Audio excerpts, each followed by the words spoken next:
Welcome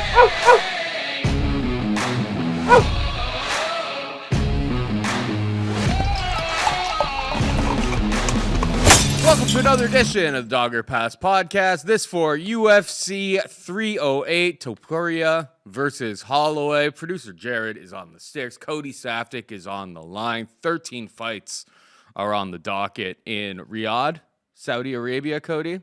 The money cards, baby. Oh, the money sorry, cards Abu Dhabi. They're willing to spend to actually have a proper pay-per-view offering. Yeah. The afternoon, I mean, it's just, I'm getting old, I guess, but it's just like, I like it. I live on like the worst. European people listening are going to be like, stop complaining. I got to stay up until like 8 o'clock in the morning. But it's like, I have to stay up till like when there's a regular pay-per-view, 2 o'clock, 3 o'clock in the morning. Atlantic time, it's the unknown time zone. Little bit more known, I suppose, than where Jared's from, Newfie time zone, which is an extra 30 minutes ahead of where I am. But it's wild. It's I just, staying up till 3 o'clock in the morning for every single pay-per-view. It wears you down a little bit. The worst thing is when it's like a really low level like Apex card, and I have to stay up until like 2, 3 o'clock in the morning. I'm not going to complain. Either way, it's nice to have an afternoon offering from the UFC. Main event. What a main event it is. Ilia Topuria taking on Max Blessed Holloway for the featherweight championship of the world. Topuria minus 230 favorite. Max can be had for plus 200. I mean, I'm sure you probably saw like some of the rumblings and stuff like that are going on. Topuria is saying like, we're going to start the fight. We're going to point down to the center of the octagon right at the beginning of the fight and throw hands. And I mean, Max isn't really answering to that. Obviously, that's what he did against Justin Gaethje, and Topuria wants to do it early. I mean, if that was his actual plan, that was Topuria's actual plan, Max Holloway has never been knocked out. Could Topuria do it? Maybe, but like, it doesn't seem like a very wise way to approach a fight against Max Holloway. I think it's more likely he wants to do that, get Max to overextend, and then take him down in the middle of the cage. And like, this is all just, mind games to try to get him into a situation where he can take him down in the center of the cage, because we know how hard it is to take down Max against the cage. He's got amazing takedown defense when you actually try to, do it up against the cage. I don't know. The only thing I've got on this fight, I love Topuria. I love Max Holloway. I did sprinkle on Max Holloway round 5 KO plus 3,900 and Max round 4 KO plus 3,300 because it's Max Holloway. He sets a pace that pretty much nobody can keep up with. Not saying that Topuria can't do it, but even in like the Josh Emmett fight that went to the 5th round, we saw him slow down considerably. He had to really lean on that wrestling in round 5 when he had Emmett, who was pretty much dead to rights, like probably should have been stopped earlier on in that fight, but a high-paced fight with Max Holloway, I don't know if there's too many guys in the world that can handle that level of pace, that level of speed, that much volume coming your way. Anytime Max Holloway fights and you give me like 35, 40 to 1 on a late round prop, I'm going to take I'm only human, Cody. I can only take so much. But I mean, if Topuria is able to get his wrestling going, I can understand how he could cover this price tag. So I think it's dog or pass, but I'm just more interested I'm really looking forward to the fight. Yeah, well, how could you not be? And I think this is what separates mixed martial arts from boxing. Is boxing, you never see the number 1 and 2 guy in the world fight. Very rarely do you see the number 1 and 2 guy in the world fight. Whereas this is what you're getting out of here. And lately, there's been great cards, great fights from the UFC, but you have to settle for guys like Alex Pereira fighting the number 7th ranked contender in Khalil Roundtree. You see guys like Alexander Pantoja defending his title against the number 5th ranked guy, and Steve Erceg. Like, they're not necessarily the best fights in the world. They're good fights. They're great fights, but it's not necessarily the 2 best guys, the pinnacle of the sport, at the pinnacle of that weight class. And that's what you're getting out of these 2. You're getting Max Holloway, who's a tenured champion. He's been around the UFC for a very long time, 22-7 record in the UFC. That's more fights and a better record than most guys will accrue on the regional scene in their career. He's done that in the UFC alone. He's been there since he's a young kid. He's really blossomed, even though he's taken a lot of wear and tear and he's been through the ringer a few times himself. He's still only 32 years old. He's coming off a crazy fight with Justin Gaethje, but you see that his speed's still there, his reflexes are still there, his durability's still there. The reason I would say Max maybe doesn't want to commit to pointing in the center of the ring right off the hop is that Max is a guy that builds momentum. He's a guy that starts to put these ridiculous strike counts on you. He doesn't necessarily knock you out in the first round as much as he absolutely clobbers you in the numbers, beats you, as you said in your round props, round 3, round 4, and then eventually seals the deal. There's 10 seconds left. He's still trying to knock you out. But that's what I love about him is that he's got the volume. He's a guy that's eclipsed 200-300 significant strikes before in his career. You see him against Justin Gaethje, 181. Him versus Arnold Allen, 147. Volkanovski, the second time, 127. Yair Rodriguez, 230. Calvin Kattar, 445 significant strikes landed. In the rematch, 102. The first fight, 134. Frankie Edgar, 129. Dustin Poirier, 181. Brian Ortega, 290. So there's nobody that can even come close to his numbers, but he's a numbered guy. Topuria, he's a first-round KO guy. He's got crazy good power himself, but he's not looking necessarily to knock you out in the 5th. You know, he let Josh Emmett off in the 5th after 10-7ing him in the 8th, or the 4th round of that fight. So I don't know. It makes more sense for him to point in the center of the ring and let's say throw down right now while you haven't got a timing on me. You haven't got a read on me. I might be a little bit faster than you when I'm fresh and haven't taken no damage. And if I beat you to the punch, I got just as much, if not a lot more power than you. Makes sense to do it early. Makes sense for Max to play a smart game. Beat this guy up. Put some volume on him. Put some pressure on him. Make him overextend. Make him throw those big bombs. Tire him out a little bit. And then in the 3rd, 4th, and 5th, turn the heat up and try to cook them. And I think it's possible. When you're betting Max Holloway and you're getting 2-1 on, which is a crazy good plus number, you're getting, again, a tenured champion who's been there, done that. He's fought all the best guys. He's always given a great account of himself. He's currently on a 3-fight winning streak. There's certain fights you could point to and say, he didn't look great against Yair Rodriguez. He didn't look great against Arnold Allen. He fights to the level of his opponents. And if you want to come at him like Justin Gaethje did, he pitches a perfect shutout fight. If you want to grind a little bit and you want to take your time and you want to pitter patter, like maybe it's not the most entertaining fight, but Topuria is here to fight. Topuria is going to make Max fight, and that should bring out the best version of Max Holloway. This is a great fight. I think it's probably, in my mind, closer to a 50-50 type fight. Topuria is only 26, 27. He's going to be the man for a long time to come. But Max can beat him right now. You run this thing back 2 years from now, 3 years from now, no chance. But as of right now, I think you could maybe be a guy to go with there and expose him. So going to go with Max Holloway. Now, again, Topuria, because there's going to be a lot of people in the comment section that are very upset that I'm not betting him. Let me just say, this guy is tremendous, and he's going to be around the division for a long time. But what I'm saying is that he's not had that much big fight experience in the UFC. Debuts against Yusuf Zalal, fights Damon Jackson, beats Ryan Hall, beats Jai Herbert in a fight that you guys remembered. He got head kicked, seriously hurt in that fight, but he does come back. The Bryce Mitchell fight, he did give up the one takedown before knocking out Bryce Mitchell, who ended up having like a bad stomach flu and was all sick for that entire camp. The Josh Emmett fight, he kills Josh Emmett, and that's a great win. That's a solid marquee victory. But Emmett's a fringe top 5. He's not inside the top 5, but he hangs around that 5, 6, 7 level. He's very, very talented. The fight goes 5 rounds, but it didn't look like his cardio was spectacular to me. He lands 152 significant strikes, don't get me wrong.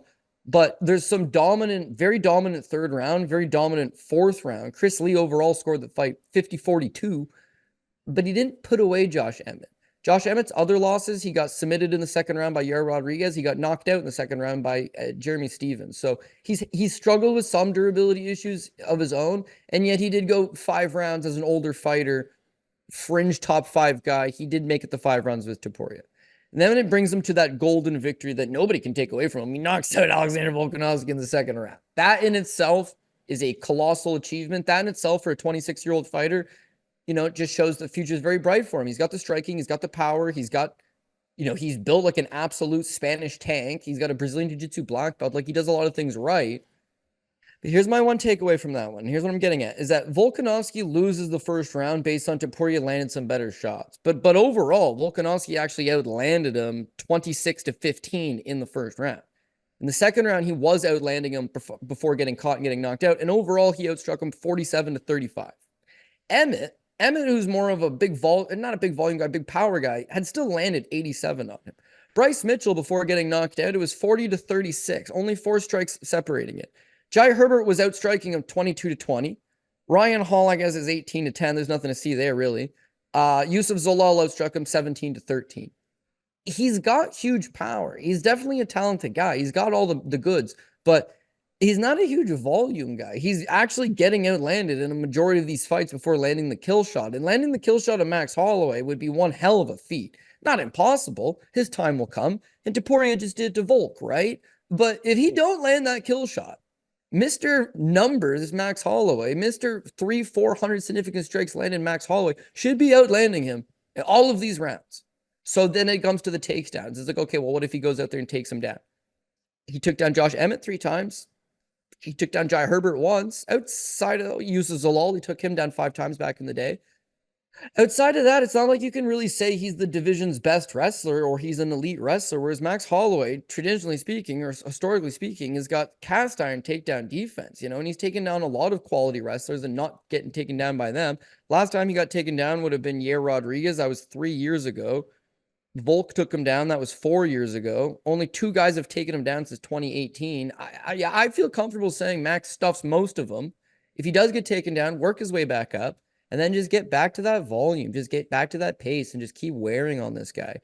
You see moments with Yusuf Zalal where he starts to tire a little bit, and sometimes those are only 3-round fights. If a guy that can really stretch him into a 5-round fight and put some serious pressure on him, I think that would be one way of exposing him. Obviously, outworking him, landing the not bigger shots necessarily, but more of them. That would be a key. Sprawl and brawl this guy. Really do make him work. I like it. And then last but not least, tinfoil hat theory is that Topuria's got like a big mouth on him, dude. Like Alexander Hernandez, back when Hernandez was still undefeated, level of mouth on him because he's undefeated. He's 15-0. But the way he's got this arrogance of, I don't want to fight Volkanovski again. He's an old man.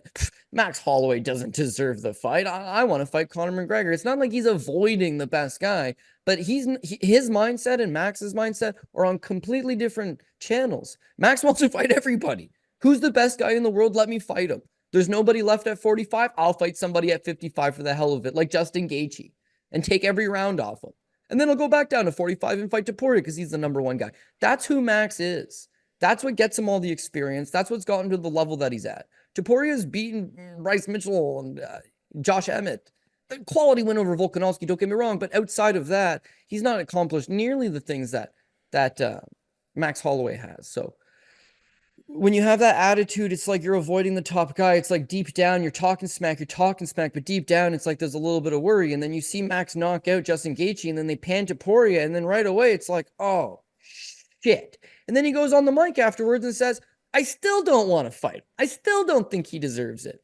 Come and win one at 45. Come beat Alexander Volkanovski, which you haven't done yet. Then you can fight. He's like he doesn't want to fight him. Now, the UFC eventually says, you're going to fight him. He probably puts a little bit of pushback. So they bring in the Saudis. They say, bring it to Abu Dhabi and we will make it worth his while. And they are making it worth his while. And he's going to make a colossal sum of money.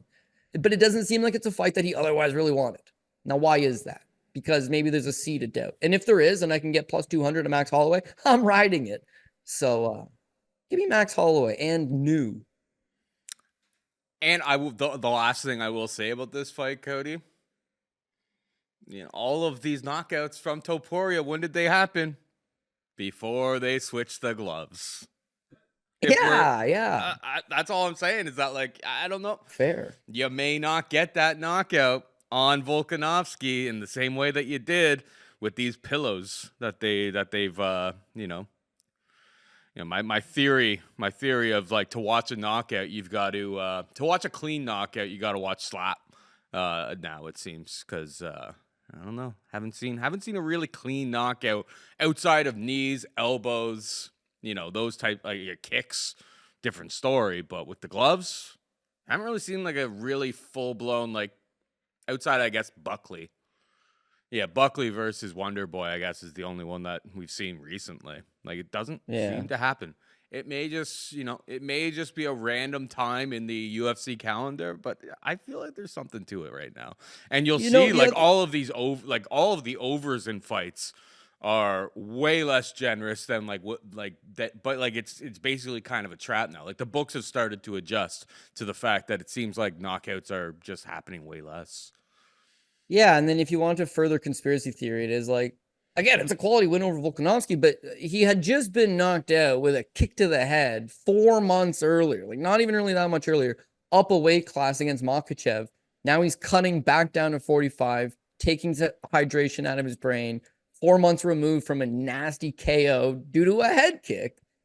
And Topuria knocks him out. Like that's the best time to catch him, is that stage of him. A little bit older, cutting back down, hard weight cut, just got KO'd, lingering effects, chin might be cracked. Then you capitalize, and now you're like, I'm not fighting unless I get millions of dollars, and it's who I want to fight. I think maybe there's a little bit of exposing to be done, perhaps. So, yeah, I don't know what side you ended up picking, but it seems like you're a bit of a pass. You're chasing some props. I went with Holloway. I already have I have his late round props. Him by knockout. I really don't expect him to get a submission. Him by knockout round 4 and round 5, 33 and 39. I dropped a little sprink on those because it's Max Holloway. It's like, I mean, any Max Holloway fight, that is a completely live and reasonable take, to be perfectly honest. Like, I don't care who he's fighting at 145 pounds. Like, it's always on the table. All right, we got Khamzat Chimaev taking on Robert Whittaker. Khamzat, a minus 260 favorite. Robert, the Reaper of Dagestani Chechen fighters. Whittaker can be had for plus 220. I think Aleksandar was definitely a bit of a fraud. Is such like everyone likes throwing the term around, but it's like, I don't think he's a fraud. I just don't think he wasn't ready to be a favorite against Robert Whittaker in a main event spot when it's like he had fought really low-level UFC opponents up until he got that spot, which he got on like short notice. So Robert put him away in the first round, and I cashed bigly on that one. It was good. Khamzat, guy comes into the UFC. I'll fight everybody. I'll fight him right now. I'm gonna fight them this week. I'm gonna fight him. He fought 2 weeks in a row when when they were on Fight Island. I mean, it was the best. Obviously, he's got visa issues with being very like, if you go through his Instagram, like he is like, it's like he's like Kadyrov's like third son. Like he is just there with the family. Like, yeah, they're not quite like having Thanksgiving dinner together, but like I'm sure he's invited. Maybe they just didn't take pictures. And obviously he's struggling, I believe, to get into the U.S. for, his alignment with that. That's for another podcast, another thing entirely.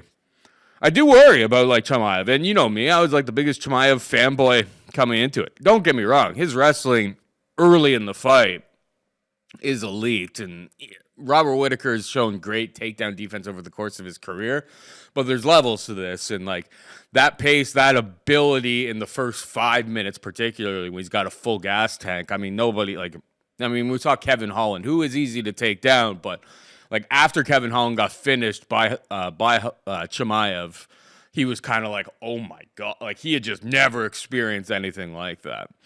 But yeah, there is concerns. I mean, when he took on Gilbert Burns, we saw a little bit of a chink in the armor there. Anytime he's taken the step up to the elite, he's kind of been exposed a little bit. Against Gilbert Burns, he didn't really want to utilize the wrestling. He turned it into a stand and bang, and we saw that he's pretty limited in that type of environment. And then last time out, I know he says that he was sick, everything like that. Against Kamaru Usman, it was a slow pace, kind of ugly fight. But yeah, after having success with the wrestling early in the fight, it's like, if that doesn't work in round one, he kind of just coasts. He kind of just glides. Maybe he's patched all those holes. Maybe he's gotten fully healthy. That's what he's saying in all of his interviews this week. But a plus 220, give me the guy with, the former champion in this division who, if he doesn't get finished in the first round, it's definitely on the table that he could get clipped. Like we've seen Robert Whittaker get knocked out before, could get submitted, could get absolutely ragdolled in round one. Maybe it's a better live bet after round one, But for the purposes of this show, we have to make picks. I'm going with the Reaper. You? Yeah, I'm going with Robert Whittaker as well, but I'm looking to live bet after the second. Like, I think he's going to have a trouble with the first 2 rounds. And then beyond that, it's all about just extending him. Now, It's there's no 5 doubt about rounds. that. Sorry, I forgot about that. Yeah. It's a 5-round fight, Yeah. right? And I was talking to somebody the other day, and I was like, why did the UFC get away from doing 5-round co-main events? Because they had been doing it for a while, right? And I don't know. They just haven't really done it in a while. Then when you see this fight, this is a great fight, and it's a better fight as a 5-rounder. So I really do appreciate that they've booked it as such. If Tapology isn't lying, if the website's not lying, if this is a 5-rounder, then in that instance, yeah, no, I like Robert Whittaker. He might get thrashed in the first 2. If he doesn't, it's game on, baby. It's game on all day. Now, you look at Chimaev, and there's no doubt about he's got all the skills in the world, but some people just aren't really built for... Some people are sprinters, not marathon runners, right? And there's nothing wrong with that. It's just that's the way you're built. That's the way your lungs operate. Now, there's nobody more talented than Zabit Magomed. Magomed cannot fight a 5-round fight. He's a 3-round guy. He would book all of his fights, even when they would offer 5-rounders. No, just do 3. Finally, he got to a level where it's like you need to either headline a card and fight somebody ranked or just fight for the title.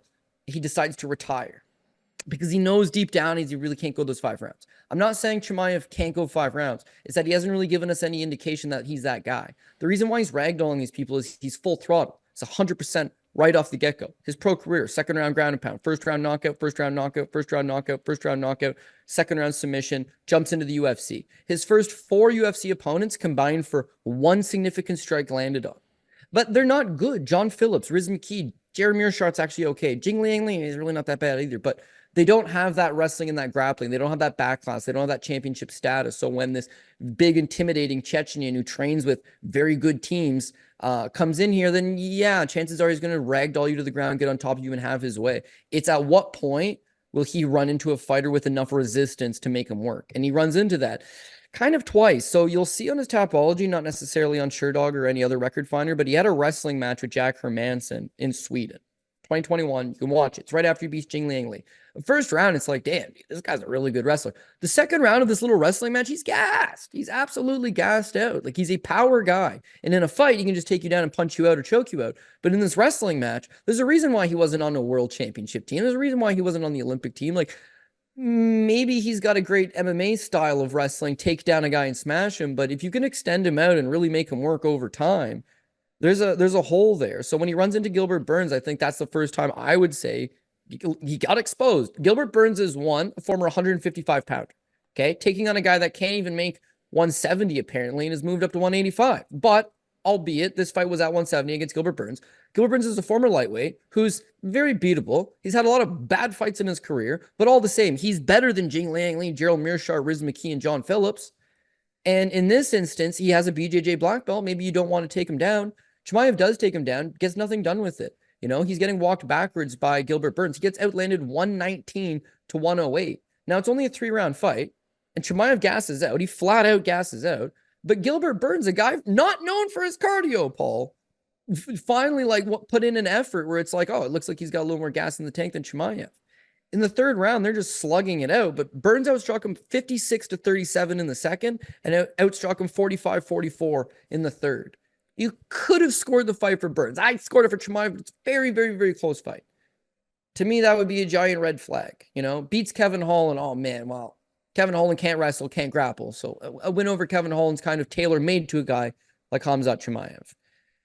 So I faded his ass against Kamaru Usman because everything I'm telling you right now, I believe going into that Usman fight is that Usman is a guy that can fight rounds. You know, he is a guy that's got great cardio. And because he's got a D3 national championship in wrestling, the guy can wrestle. The guy's solid wrestler, solid defensive wrestling, solid pace, solid durability. He's a lot older now, and he has no knees anymore, but I still had faith in Kamaru Usman to get the job done. And I'll tell you something, Paul, similar theory to this one is that if you look at that first round, man, Chimaev outstruck him 16 to 3. He took him down, put a little beating on him. The second round, Usman outstruck Chimaev 11 to 9, stuffed most of the takedowns.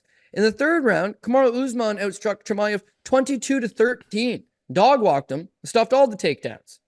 He is damn lucky that it was a 3-round fight.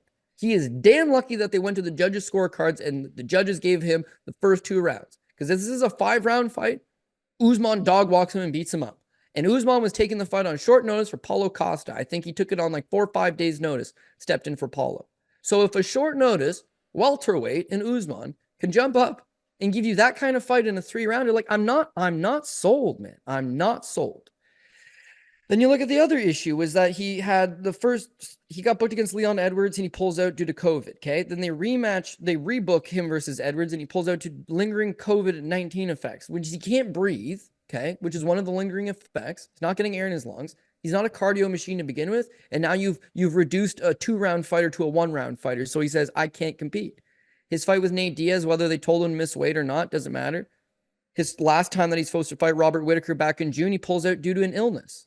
You yourself said that after the Usman fight, he apologized for the poor performance, saying he was sick. Well, there's a reoccurring theme here, Paul. He's always sick. He's been sick for the last 3 years. And I really hope it's nothing like cynical, cynical, like I hope he doesn't have cancer or something like that. And here we are talking about how his body's not holding up and how his health's not holding up. And secretly he's like fighting some type of like really big inner battle that he hasn't told the world about. Like it could be something like that. I'm knock on wood, man. I really hope that's not the case. Long COVID is what they kind of reported. Could be. Yeah. Could be long COVID, and whether or not there's complications from that, whether or not he took medications to help him and it made things worse, whether or not he hasn't really been able to train, I don't know. But I can tell you one thing. He's got an undefeated record and he's got a wicked hot social media. And that in itself people will jump on. Even this cool little article I was reading before we started filming the show, but he brings in Rozenbek Zamalov. Rozenbek Zamalov just won the 73 kg gold medal in Paris for freestyle wrestling. So it's like, oh yeah, you know the game plan and he's bringing in the right guys. The thing is that Zamalov won gold at 73 kgs, which is 163 pounds. And now you're fighting a guy at 185 who's going to be closer to 200 pounds come fight night. So it's not as easy as I brought in some great freestyle wrestler and we're rolling. And listen, he looks really good against the guy, but you can see he's twice his size. So it's going to look good. The first round, he's going to take Whittaker down. Why? Because, Whittaker got taken down by Dreykus. He's been taken down before. He's going to get taken down. And he's going to start trying to smash him. If he tries to pace himself and he doesn't put him away, it's going to be problematic. If he doesn't pace himself and he goes balls to the walls and doesn't put him away, it's going to be problematic. Second round, I can still see him getting him down. I can still see him putting a bit of a beating. That third, fourth, and fifth, that's what it'll matter the most. And then last but not least is that Whittaker's a real middleweight who's been fighting at middleweight for the last 10 years. And he stuffed Yoel Romero's takedowns. Yeah, you can take him down, but he's not going to make it easy on you. Whereas Chimaev has got these Riz McKee, John Phillips, like smaller guys, absolutely no wrestling base, has it come easy his way. The two guys that gave him any type of resistance, the two guys that are, one's a former champion in Usman, one's a former title challenger in Gilbert Burns, those guys gave him a hell of a fight and damn near beat him. The 2 times he stepped up, they damn near beat him. He's coming off a pullout, could have illness. He's had 4 pullouts due to illness over the last 3 years. Like, none of that would make me want to hit this 2-1 line. So, you're in agreement. You got Robbie Whittaker, too. It's going to be a hell of a bad fight for us in the first 2. We got to get out of those, baby. And then we're taking over. We're going to be in the driver's seat. So, give me second underdog of the night here, too. I'll take Robbie the Reaper Whittaker to, keep things going for himself. All right, well, hopefully at least one of the 2 of them, hopefully they come through, because it could look really bad. It could look really bad. I got a few more dogs, so we need a few dogs to come on this show. 100%. It'd be a dogs a barking card, hopefully. Yeah. All right, we got Magomed Ankalaev taking on Aleksandar Rakic. Ankalaev a minus 380 favorite. Rakic can be had for plus 310. A lot of people think that Ankalaev is kind of the uncrowned champion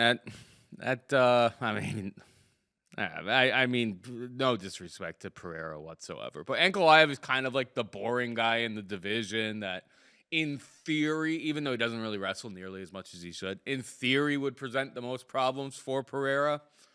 And he doesn't really speak English. He doesn't really have any, quote-unquote aura about him whatsoever. And he's just never really getting those opportunities. He probably should have had the opportunity at this point, but it is what it is. I mean, he's minus 380, I suppose, for a reason, but Rakic, frankly, since he had that knee injury, what was that? And he hasn't really looked himself since like 2011 at this point. It's been like over 3.5 years at this point.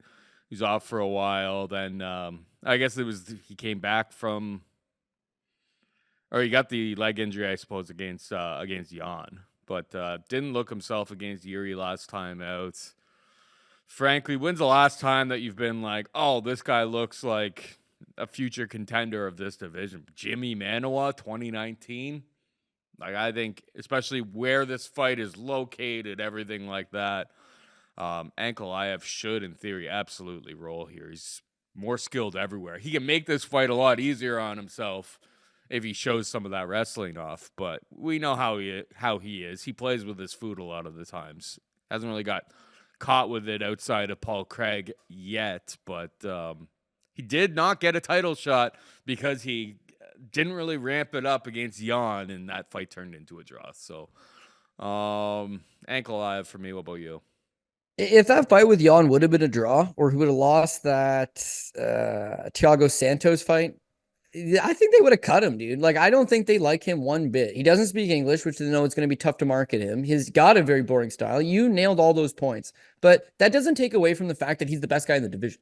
It doesn't take away from the fact that I talked about earlier how Topuria doesn't want to fight the number one guy. Max does. Ferreira, he wants to fight them all. That one specifically, the UFC being like, oh no, Chama's our cash cow. Oh no, we're making so much money with Chama right now that what we need to do is book him with exclusively strikers. Guys like Jamal Hill is going to stand in front of him. Obviously, his last fight with Khalil Roundtree didn't really make a whole lot of sense other than pure entertainment, and we can sell pay-per-views and people want to watch this man. Against Ankalaev, if Ankalaev was to decide, if someone got in his ear and was like, do not shoot a takedown, he's capable of striking with him. It's just his striking is so at range, jab, move. He's not looking to engage you. He's not really looking to land some power punches. He's not looking to knock you out. It's more so just outwork you, precise shots, stay out of harm's way. And then his ability to mix in his wrestling. He's not really like the best wrestler as much as this is a terrible division for grappling. And he's probably one of the better, if not best wrestlers of this division. So his ability to mix in both things is key. But yeah, he's just so goddamn lackadaisical in there. You look at a lot of these fights where it's like he goes to decision with Nikita Krylov, which for the record, nobody does. Pretty much nobody goes to decision with Krylov. And he got outstruck by Krylov 47-43. Like, it wasn't really that good of a fight, truth be told. Goes to decision with Volkan Oezdemir. Goes to decision with Thiago Santos, and he got dropped in the 4th round. Don't love it, man. Anthony Smith, not high up on him. Draw with Jan Blachowicz because he took his foot off the gas. Poked Johnny Walker in the eye and then knocks out Johnny Walker, which most people are doing these days. So, like, yeah, he's actually fought all the best guys presented to him, and I can't see any real flaws in his game other than I wouldn't say play with his food, but he just, like, fights to their level. He's going through the motions a lot of the time. Judges want to see damage. Judges want to see tenacity. Judges want to see the big blows. And the crowd, when you got this live crowd, I mean, they're wooing for the big moments. If you're getting booed out of the place and your opponent, who's not on your level, all of a sudden swings a couple sloppy punches and one of them half connects and one of them is blocked, but it looks good, the crowd goes wild and nothing else is really happening. And you're going to get screwed on a scorecard. I thought he beat Jan. He thought he beat Jan. Jan thought he beat Jan, but the judges didn't agree. So, part of me has a little bit of reservation there. Fact is, though, you mentioned it, he's the uncrowned champ. He's the best guy in the division. And if he was, in fact, the champion right now, nobody would bat an eye. But if the UFC booked Aleksandar Rakic to be his title defense, everyone would be like, why? Because as Paul mentioned, and he actually killed this fight as a breakdown standpoint, all the same things I'm saying, the guy hasn't looked good since 2019. He's coming off 2 losses. Like, he's not a top 5 guy. They booked him against Yuri Prochazka's last time out because Yuri been off with major surgery, and maybe Rakic could take advantage. And it looked like Rakic was taking advantage for the first 3 minutes until Yuri started putting some damage back on him, and then you see him crack. His loss prior to that, same thing. You see him crack against Jan Blachowicz, 3rd round, gets hurt to the body, gets put away. His durability is not great. His volume, not great at all. He got outstruck by Yuri, obviously. He got outstruck by Jan Blachowicz, 31-27. Obviously, he lost those. His win over Thiago Santos, he got outstruck 49-36. His win over Anthony Smith, he went 3 rounds. He only landed 44 significant strikes against Anthony Smith. His fight with Volkan, again, another guy that's pure striker, And he has a career high, a second career high. Beat Justin Ledet back in the day. That's a punching bag, and you know that, Paul. 75 would have been otherwise his career high. Like, so if you're gonna go out and you're gonna beat Magomed and Ankalaev, then you gotta at least outwork him, which to this point he just hasn't done. You gotta have enough durability to take some of his shots and return fire, which he's just been KO'd in his last 2 fights. You gotta have some ability to keep the fight standing, for, avoid his wrestling. And even though he shows 85% takedown defense, against who? Yuri took him down. Okay, that's a little bit troublesome, but not the end of the world. Thiago Santos is a striker. Anthony Smith is a striker. Volkan Oezdemir is a striker. Jimmy Manuwa was a striker. I would say this is by far the best wrestler he's fought. This is amongst the best strikers he's fought.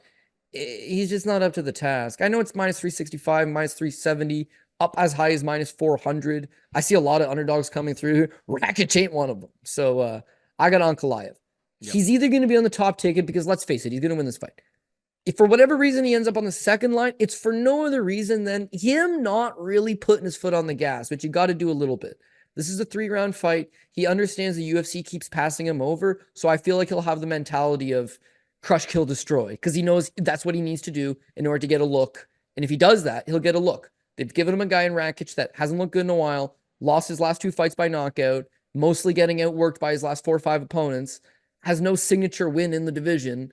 This is the guy to crush, kill, destroy. So just go out and do that, Ankalaev. I think he's capable of doing it. He just needs to set his mind to it, which I think he will. So I'll take the undefeated Russian. Wow, not undefeated. He got triangle choked one time. But you know what I'm saying. I'll take the Russian to keep up his winning ways. We got Lerone Murphy taking on Dan Ige. Minus 260 for Murphy. Plus 220 for Dynamite Dan. Murphy's last fight out against Edson Barbosa was really kind of an eye opener, I think. Not that like it's not that it's like some big feat to take down Edson Barbosa, but he was also winning the striking exchanges throughout that entire fight as well. Watching that, I was just like, okay, this guy's kind of came into his own at this point. He seems to have become like a very well-rounded mixed martial artist. He's going to have a 2-inch reach advantage over Dan Ige. Ige can crack, but the wrestling or takedown defense has always been a struggle for him. And I think Murphy probably has a much more well-balanced, at least, striking skill set. His durability has seemed to be just fine over the course of his career. Outside of, a Zubaira Tuhugov fight, which was 5 years ago, there haven't been too many chinks in the armor here. It's a step up for him. And I know Ige looked pretty solid last time out on, 3-4 hours notice against Diego Lopez. But I think the right fighter at least is favored here. Is there meat on the bone at minus 260? I'm not entirely sure, but Murphy will be the pick for me. What about you? Yeah, I actually like Lerone Murphy quite a bit. He's fought in Abu Dhabi before. It was that debut against Tuhugov that you're talking about, UFC 242, Khabib versus Poirier. He takes that fight on short notice. He came in, UFC debut. He was a plus 245 underdog. He got 10-8'd in the first round and won the second and third and got the draw. Like, I don't think it was a bad performance. It was like, damn, this guy's pretty good. He's not that active is his only issue. He debuted 5 years ago, and in 5 years, he's had 6 fights in the UFC. So that's the only knock on him, but he's a smooth operator. And I'll admit, most guys do not want to stand with him, so they're taking him down. Tuhugov took him down 6 times. Douglas D'Andrade took him down once. Makwan Amirkhani took him down 5 times. Gabriel Santos took him down 5 times. But like any good fighter, that's the weakness in your game. You're going to just start improving it. And I do believe that he's addressed those issues. His last 2 fights against Kulabau, he was the one that was taking Kulabau down. And as you mentioned, the Edson Barbosa fight, very capable of winning the exchanges and with his striking. But the difficult thing with striking is that you do leave an opening for your opponent. And Edson Barbosa is the kind of guy that at any point might be able to soar through the air with a flying knee or something crazy, a wheel kick. Why not mix in the takedowns? And he does. And so that to me is he's a hybrid fighter. He's got decent ring IQ. He knows when to use which skill, and he's got a very well-rounded skill. I'm on this show every week. I call guys generalists. Like, they're generally good in every area, but not great in any area. The win over Barbosa shows that he can strike at an elite level, at least a very, very solid, maybe not world-class, so far at an elite level. The wrestling, I wouldn't say it's quite elite level, but it's trending towards better and better every fight. He's undefeated overall, 14-0-1. He's undefeated in the UFC, I think 5-0-1. I feel like Murphy's finally starting to get some looks. Now, they do let him headline a fight his last time out against Edson. He puts a beating on Edson as the betting underdog. I was behind him in that fight. That was his breakout moment. Now you're getting him as the big favorite. It's like, okay, people are onto this guy, but I think he's heading in the right direction. And you mentioned this, and I think that this is actually the big point that I'm going with as well, is that the 5'9" and the 73-inch reach, the 2-inch height and the 2-inch reach, that's going to be critical here because Dan Ige is a I will fight anybody, anywhere, anytime type guy, but he's a little undersized. And when he fights these bigger guys, he is getting taken down offensively, and that big power he has doesn't translate quite as well. When you look at his wins, he's usually got to get it done quick. Damon Jackson knocks him out. Andre Feely knocks him out. The fights that are extended, I'm not saying he tires, but at some point, the bigger guys are able to have a lot of success against him. He's not going to go and land 100 significant strikes. In fact, he's never landed over 84. Is that his career high? 88 against Nate Landwehr, who's the kind of guy that you should be landing 100 significant strikes against for the record, just because of his train wreck type style. But he's had 1, 2, 3, 4, 5, 6, 7, 8, 9, 10, 11, 12, 13, 14, 15, 16, 17 fights and a contender series appearance, right? And at no point has he eclipsed over 88 significant strikes. So when that power doesn't translate and you take his best shot, I feel like he is there to get outworked a little bit. Although he comes from a Hawaiian State Wrestling Championship background, maybe wrestled a little bit in college. Wrestling's not his primary game. You see him struggle in those aspects. Gives one takedown to Diego Lopez, but he got taken down 5 times by Bryce Mitchell. He got taken down 3 times by Chang Sung Jung, the Korean Zombie. That one's a little bit troubling. Got taken down by Calvin Kattar, who's really not known for his wrestling. 3 times versus Bektic. Those guys that are a little bit bigger than him have usually been able to take him down. He only shows 59% takedown defense and 26% takedown offense. So it's there for the taking. You can take him down and he struggles to offensively get that rhythm going himself. So when I look at how he matches up with Lerone Murphy is the longer striker. He is the more precise, better striker. He's going to have the more volume and the more power. He's just a better striker. So it's up to Ige to mix in the wrestling, which he won't because he's chasing a $50,000 bonus. His nickname is quite literally Dan 50K Ige. This is what he does. He just wants the bonus money, and he's willing to slug it out. But if you're not going to slug it out and put up over 100, you're not outworking him. And if you don't just clean cock him and knock him out, no one's done that to this point, then you're not winning. And if you're not taking him down, you're not winning. Flip side to that, I feel like I've got the better, more polished, more refined, longer striker, more credited striker in Lerone Murphy. And to boot, I think he could offensively mix in a few takedowns of his own. So prior to his last fight against Edson Barbosa, there could be an argument made there that he really hasn't fought that great of guys. But I think winning a 5-round fight, showing cardio, showing class, showing high ring IQ, I think to me he's shown enough that I would actually bet the minus 270 against Dan Ige. So I'm going to go with Lerone Murphy to keep up his winning ways, keep that undefeated streak alive. I'm thinking 2 guys are losing an undefeated record. I'm going against Topuria. I'm going against Chimaev. Lerone Murphy's my undefeated guy that keeps it going. Yep. All right, we got Shara Magomedov taking on Armen Petrosyan. Shara, another undefeated fighter, Cody. Yes. Is a minus 150 favorite. Armen can be had for plus 130. I mean, we know Shara. He's got one. The reason why he has to fight over there is that he can't get sanctioned here because he only has one working eye. That's not true. What? You don't think he could get I mean, that's the understanding that I've generally had is that the commissions over here don't want to let him fight. That's why they the reason why I would say that that's a lie is there's a fighter, I know him, he's from Tennessee actually. His name is Dre Miley. They call him the one-eyed dragon. He quite literally has one eye. He's from Knoxville, Tennessee, one eye. And you could say, well, yeah, Tennessee will let him fight, which is fair. Tennessee does let him fight. But he's actually fought in Tennessee, Florida, Illinois, Michigan, Indiana. So you're telling me that this guy with one eye can fight in at least 5 or 6 states? Nah, those aren't the pretty states. He's not fought in Las Vegas. He's not fought in New York, but you're telling me that would probably never let it happen. New York. You remember when they told Pearl Gonzalez because she had fakies that they wouldn't let her fight? Yeah, New York's so strict. Yeah, New York's not letting it happen. That's why the UFC goes to Jersey more than New York. Like what? Maybe once every 2 years they go to New York, but Jersey, a little bit more. They're open. They're willing to gamble a little bit. I mean, let's face it. I mean, he's got the skills that he should be able to fight kind of wherever. And the UFC knows It's an what they're doing. insurance thing. It's a state insurance thing. If he loses his good eye and he doesn't have the other one to begin with and he's permanently blind, then like the state's getting sued to the walls, right? And New York state insurance would be through the roof. But yeah, places like Florida, the Mid-South. They can't say the reason he's not fighting here is because of the one eye. There's places he can fight here even with the one eye. That's not an issue. Michael Bisping won a title with one eye. They'll let you do it. They'll let you do it. Okay. But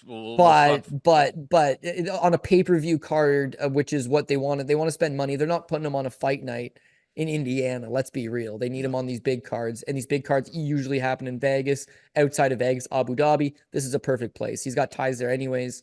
I see it, but that's not the reason. We'll stop focusing on the eye. The real key here is that guy can't wrestle. I mean, when Mikey O is taking you down 3 times, you're going to have a bad time. When Bruno Silva is taking you down 3 times, you're going to have a bad time. The good thing for him is that the UFC is kind of matching him up against people who cannot wrestle whatsoever. And Petrosyan hasn't shown much ability in his own right. I think that this fight is going to be close. It is lined as such.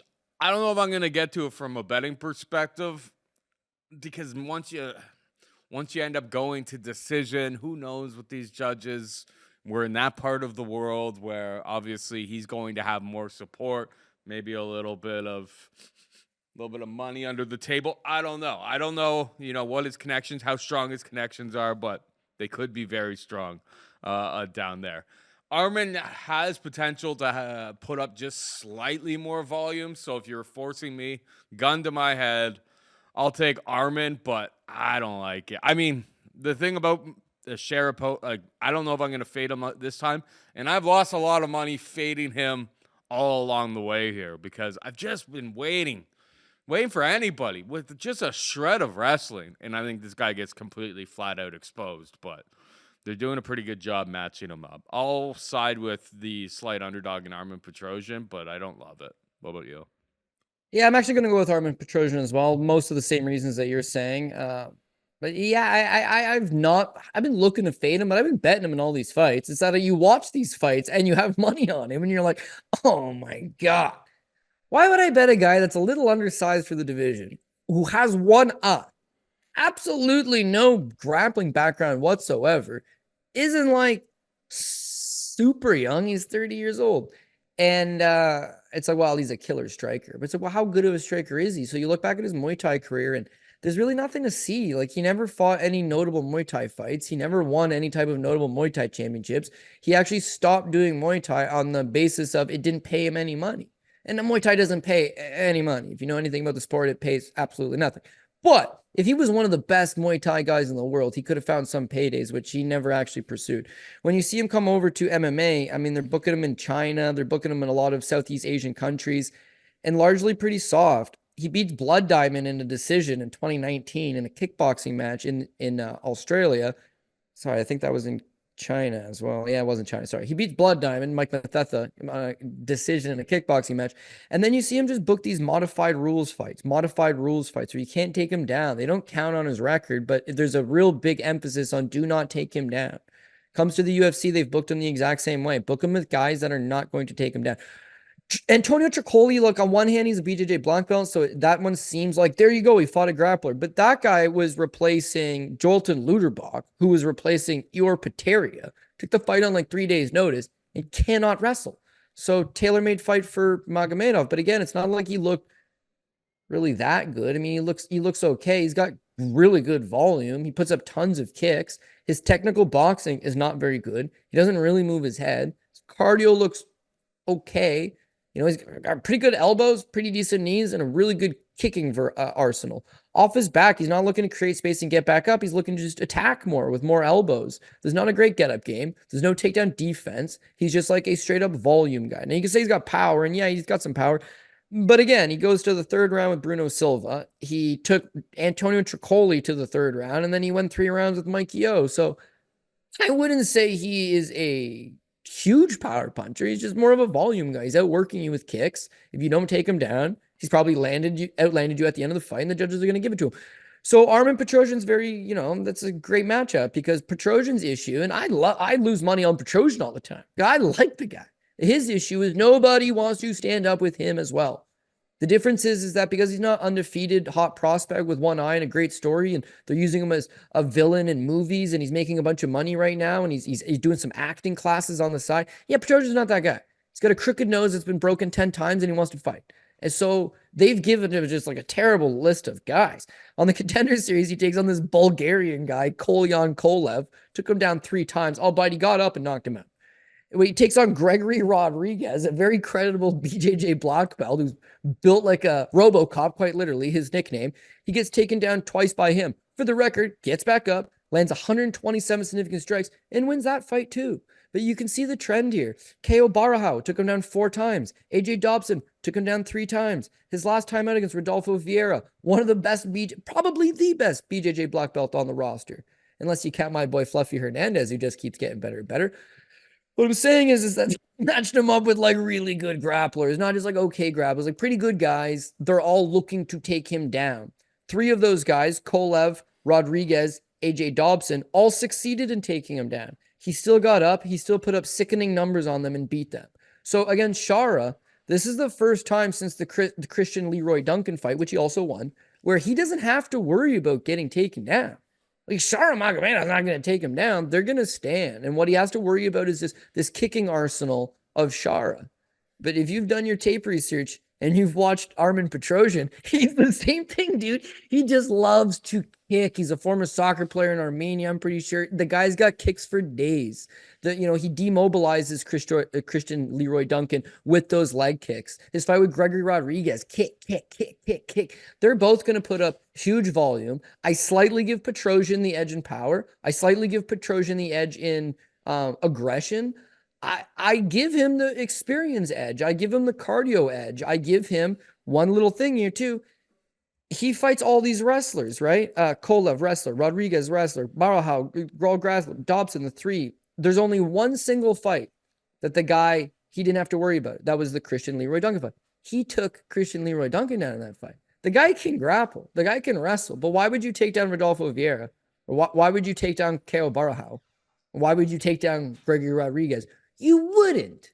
In this fight, you would absolutely take this guy down. So not only am I confident that I can win these striking exchanges, outwork this guy, and maybe just win a straight-up striking battle, I think he might mix in a few takedowns of his own and secure this thing on the judges' scorecard. So there's probably going to be some greasy hometown cooking, even though neither guy's actually from Abu Dhabi. I would think that Magomedov's got like a bit of a cash cow for them. So like I could see trying to keep his undefeated record intact, maybe greasing him out a decision.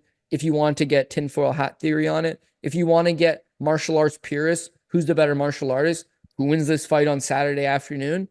I'm going to go with Armen Petrosyan. So sign me up for another underdog. Cody, I got a question for you. Is this guy the ugliest person on the UFC roster? Yeah, listen, this is prize fighting, so there's actually a number of ugly guys on the roster. But I'll be perfectly honest with you. Shara Magomedov, even though he's Russian, he looks almost identical to this guy I went to high school with named Ricky Desjardins, who was known as One Eye Ricky, right? And I would try to call him Pretty Ricky, but it never caught on because he just wasn't pretty enough. But he had one eye. So they tell me, they're like, fight at recess, best part of high school. We had 2 lunch breaks, A1, AB. So I would skip whatever one I had. I would go watch a fight. Whatever one I didn't have, I would skip and go watch a fight. But you usually got like 2 fights out of lunch. It was great. They tell me One Eye Ricky's fighting. I'm like, how's he going to fight? He has one eye. They're like, yeah, he's fighting at the baseball diamond. Do you need a ride? Because it was like a little too far to walk from my high school. So I'm like, yeah, take a ride.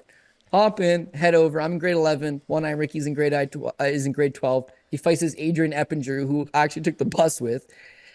They're both beasts. Like Ricky's a beast, but he's got one eye. And Adrian Eppinger's a beast, but he wears glasses, but 2 functional eyes. So fight starts. Epps takes his glasses off.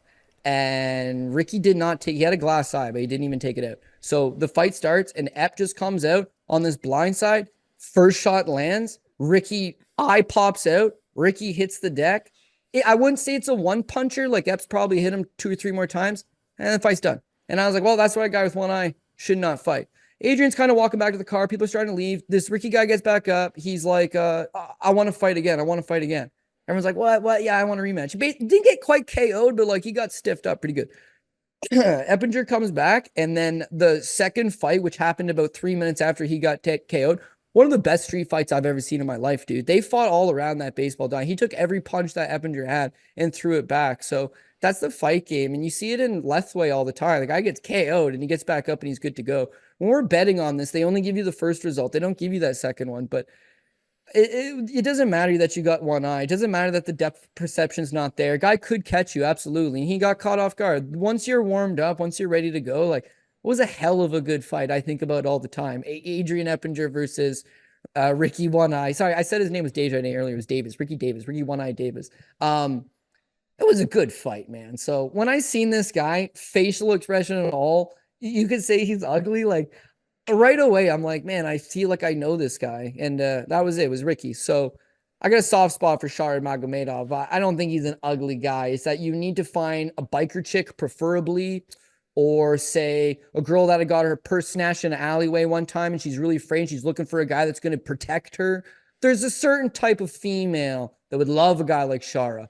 But as a whole, most females will not, which is why he needs to take prize fights in Abu Dhabi, get money, get paid with an L. And then once that happens, you don't got to worry about how ugly you are. So I like Shara. Unfortunately, I'm betting him against him because I too like money. I too could use a little fixin' of the face. So give me Armen Petrosyan to cash a ticket for me. What? I mean, what if Shara just has a really good personality, Cody? Then he'll get friends. Yeah, it's entirely possible. Like the movie The Goonies, right? That thing ended up having a heart of gold in the end, and he saved them, right? He saved them. So this could be a similar situation. You are correct, Paul Shaughnessy. Boy, what a run! What a run that was. All right, let's move on. We're that's the pay-per-view portion of the card. We've got Ibo Aslan taking on Rafael Cerqueira. Ibo has become the underdog ever so slightly at plus 100. Rafael can be had for minus 120. Who you got here? This is an absolute dumpster fire of a fight. Now, it'll be super entertaining. They're both strikers. It's going to be one of those, someone's getting KO'd probably sometime mid-second round would be my guess. Ibo is, listen, he's a really good looking fighter, and he's another one of these guys that comes in with a nice looking record, a very fan friendly fight style. I would assume they're looking to build him up, right? He's not quite undefeated, 13-1, but you see all of these wins are by first round knockout, two more first round knockouts, third round knockout, loses to Anton Turkalj, the Pleasure Man. So they run that back in his UFC debut. It's a rematch of his lone career defeat, a guy that had previously taken him down fairly easily and eventually choked him out. And I wouldn't say he looked all that good in the fight. Like, he's super stiff. His footwork is not good. Athletically, he's not a specimen. I don't think he's all that fast. I don't think he's all that athletic. I don't think he moves all that well. He doesn't really take his head off the center line. But he's a big Turkish guy that's looking to exchange hands with you. So if you are going to stand in front of him, it's not going to be a great time. Anton kind of makes the mistake that Anton's been getting slapped up a little bit in the UFC as of late. He's been released since this loss, but he was largely just standing with guys he really shouldn't. He tried to take Abo down, and in the first round, I thought he won. The second round, he starts to get tired.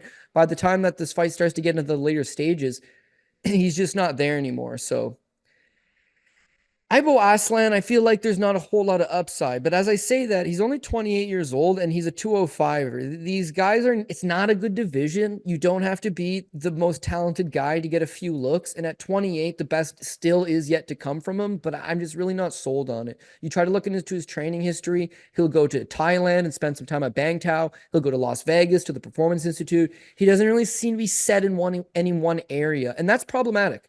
I love the guys that go to the bigger gyms, but you need a head coach that cares about you. Like the guys that come from a small gym and retain a head coach and go to bigger spots, guys that stay at a small gym, but know they need bodies. So they'll go to a bigger camp for say 8 to 12 weeks for fight camp.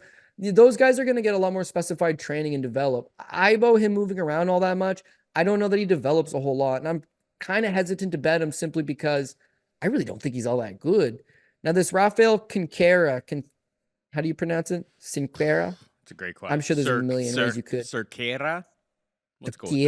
Rafael Cerqueira. He's 34 years old, right? So, I mean, he's coming in 6 years older, and it's not like 34 is old. It's that 34 is old to have not done anything in your career. He turned pro in 2019. Yeah. So he turned pro at 29 years old. Yet there's no deep jiu-jitsu pedigree. There's no deep striking pedigree. There's just, here's a guy that's nearly 30, decides to turn pro, which is fine. And he takes tough fights and he smashes all these guys. This guy is dynamite, but he's dynamite in that he needs to strike for the most part. And he loads up on a lot of his shots. Everything's power, and you topple over. At some point, you're going to have to take on better guys and with different styles to really see what your limitations are. But he never does that. He's never competed outside of Brazil. So after starting off his career 11-0, right? He's another one of these undefeated guys I expect to lose, but with starting an 11-0 record, he's not tested himself and he's not fought outside of Brazil. So they bring him onto the Contender Series to take on this Uran Saldibadiev, who would have probably killed him, but the guy pulls out due to an injury. So they rebook him against Patrick Grabowski, but Grabowski pulls out due to injury. So then they book him against Francisco Manzeo, and then for whatever reason, they just pull him out of that fight altogether and stick him right into the UFC against this fight. So why? And Manzeo ended up fighting. Manzeo, they replaced. It just doesn't make sense that you would take this guy and throw him right in. But he's undefeated. He's got a very fan-friendly style. And I think they're looking for someone to go over there and give Ibo the rub. He's going to come out to bang. So will Ibo. I just think at some point, Aslan probably just tires him out, takes some of his shots. Second round, it starts to get greasy. The one thing about Ibo is that even though he's not that great, is that, yeah, his last fight against Turkali is slow start, but he tended to get better. And then for a guy that shows mostly first round knockouts, he does have a couple third round finishes in the mix as well. So I don't think his cardio is terrible. I think he'll look a little bit better than he did in his debut. I think this is a fan-friendly matchup for him. The line's not crazy out of price. But I don't have a whole lot of confidence there, for being honest. Yeah, I think it's probably pretty accurately priced at close to a pick 'em. I'll take the guy with the UFC experience. I did watch a little bit of tape. I watched highlights mostly of like him, and it's like a lot of these highlights. I was like, yeah, he's really like telegraphing. You know, he switched to like southpaw, and then immediately after that, like throwing two naked body kicks back to back. It's like the level of guys that he's fighting. It's just like that works against those guys on like the low level, like Brazilian regional scene. And some of his opponents, like in these highlights, were like pretty hilarious. Just like, I don't even have to look at records to know what's happening here. I wasn't all that impressed, and you kind of summed it up along the way of 34 years old, got started pretty late. It's not like this is some sort of like young 11-0 prospect coming in. This is a guy who, you know, got to the UFC the Brazilian way, which is fight a bunch of low-level opponents, get a ballooned up record. Now you're going to take on Ibo Aslan, and we'll figure out whether you belong here or not. I think it's pretty close fight, but I'll side with Ibo Aslan as well. We got Geoff Neal taking on Rafael dos Anjos, minus 280 for Neal, plus 240 for RDA. Who you got? Okay, so this one I need a little bit of talking off the ledge, but like I feel like RDA is a live underdog. Now I've taken enough underdogs on the card that I don't want to get myself into a situation where I'm forcing them, right? I don't want to force them. I want them to come naturally and feel good. Don't feel great here, but let me talk you through it and you give me your thoughts. Okay. Basically, with RDA, he is absolutely, he's 40 years old for the record, but he's absolutely live by the takedown, die by the takedown. All of his losses is him getting taken down. Mateusz took him down 11 times. Vicente Luque, 8 times. Michael Chiesa, 6 times. Leon Edwards, 3 times. Kamaru Usman, 12 times. Colby Covington, 7 times. When he wins, it's him getting takedowns. He took down Kevin Lee 4 times. He took down Paul Felder 6 times. He took down Renato Moicano 5 times. He took down Brian Barberena 4 times. That's his fights. But he's not striking weak guys anymore. He is 100% shooting takedowns pretty much the entirety. He can strike a little bit, but he's looking to get you down. If he does not have the grappling advantage, then he's getting taken down. And that's like all of his fights. So if you give him a striker, it's going to turn into a grappling match. I will give him one thing. 2-fight losing streak, 40 years old. Let's just write this guy off. No, not so fast. His fight with Vicente Luque, He's a 5-rounder. He's getting taken down by Vicente, and I love that. It's like 4th round, and he rocks Vicente Luque. Like, his striking looked okay. Vicente, a credible striker, a long in the tooth, all of his matches are striking matches, almost got knocked out by RDA, didn't really want to stand with him, right? He ends up taking him down, whatever. Main thing is that his cardio looked good there. His power still converted. Didn't win the fight, but he didn't look shot. His next fight against Mateusz Gamrot, he drops Mateusz Gamrot, clean knockdown. Unfortunately, he gives up 11 takedowns. That one's only a 3-round fight, so there's not that championship 4th and 5th to maybe get the rally or the comeback or anything like that. He loses. To me, he didn't look shot to bits. When we talk about 40-year-old fighters on 2-fight losing streaks, 1-3 over the last 4 fights, you're usually looking at a guy that ain't what he used to be. And in RDA's case, he's probably not what he used to be, but I don't think this is a guy whose reflexes are gone. I don't think this is a guy whose chin's gone. I don't think this is a guy whose cardio is lacking. He doesn't fight at 55 anymore because he's too damn big. And at 170, he's a little bit undersized, but he's still got something to give. There's still a few good fights ahead of him. And I wouldn't write him off one bit. Geoff Neal, meanwhile, he should win this fight. He's the favorite for a reason, but he's a product of good matchmaking. His last fight against Ian Machado, Gary shot 0 takedown. He didn't even try to take him down. Rakhmonov, it's a bit of a weird one. Rakhmonov went 0 for 4, which is a good look for Neal, but never really committed to those takedowns. It's mostly grappling off of the cage. And for the record, he did still get him down even without takedowns. He was able to reverse him, and he eventually chokes him out in the 3rd with a rear naked choke. All of that without ever having to complete one takedown. He still got it into the grappling exchanges that he wanted. Vicente Luque, Santiago Ponzinibbio, they were strikers that wanted to strike with him, and that's what he did. Stephen Wonderboy Thompson, Mike Perry, Nico Price, strikers. It's that fight with Neal Magny, and I go back and watch it. Yes, it's 3 years ago, but Geoff Neal's not a young guy. I don't know that he's improved that much. Neal Magny was the only guy that was like, I'm going to go out and grapple this guy. And he absolutely exposed him. Got the 2 takedowns on 10 attempts, but it was holding him up against the cage. It was neutralizing him. It was just causing Geoff Neal to have no space to operate with. In the first round, Neal outstrikes him 11-9. It's close. Second round, it's close. By the 3rd round, Neal Magny outstrikes him 32-10.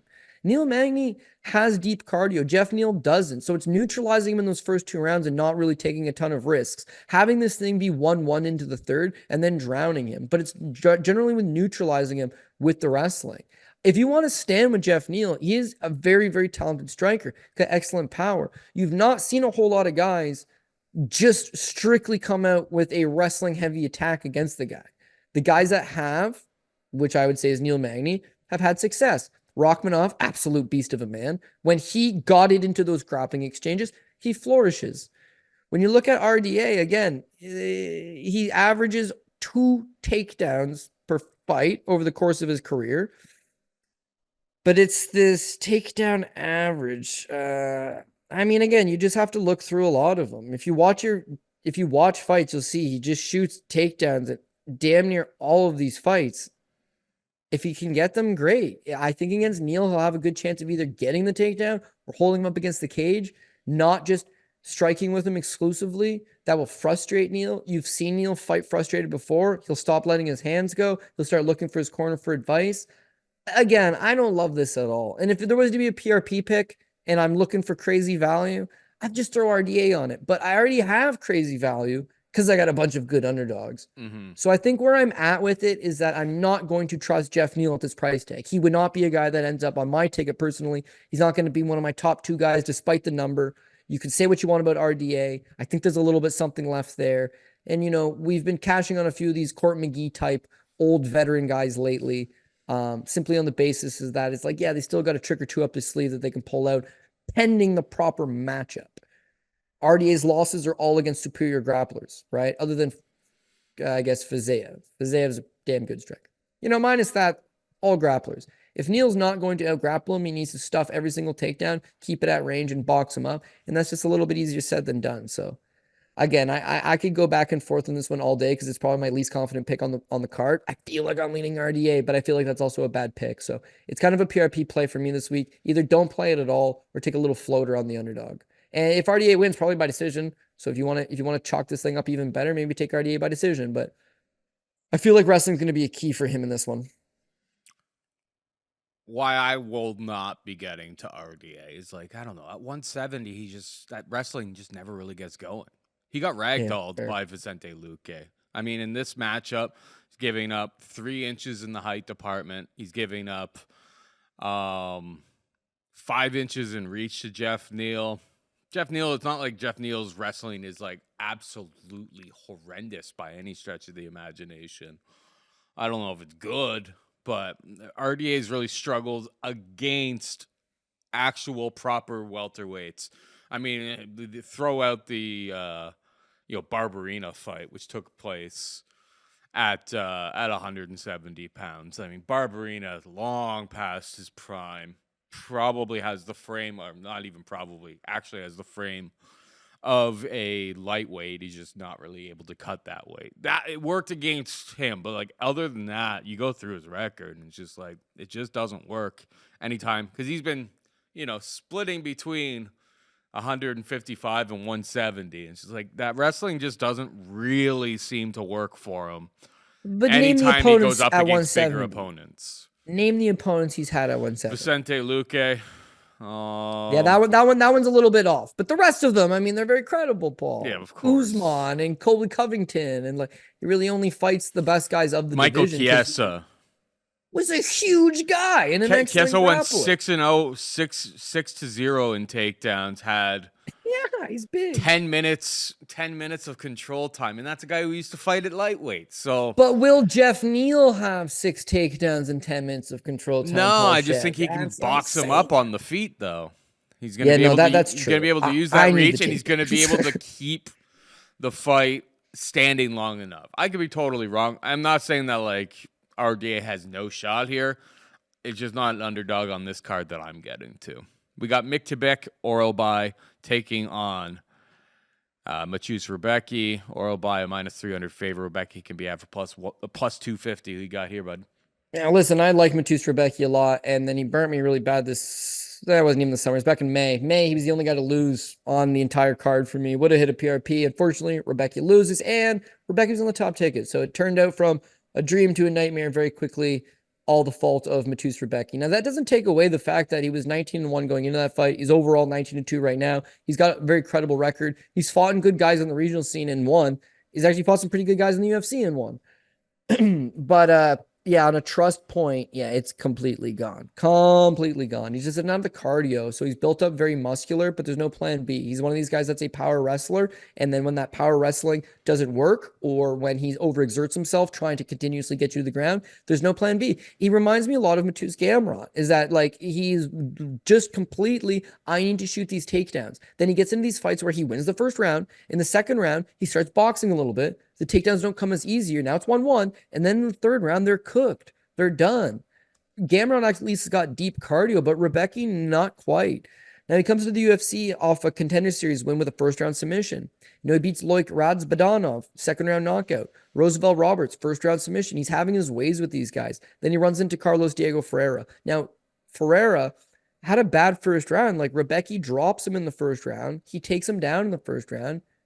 He beats him up.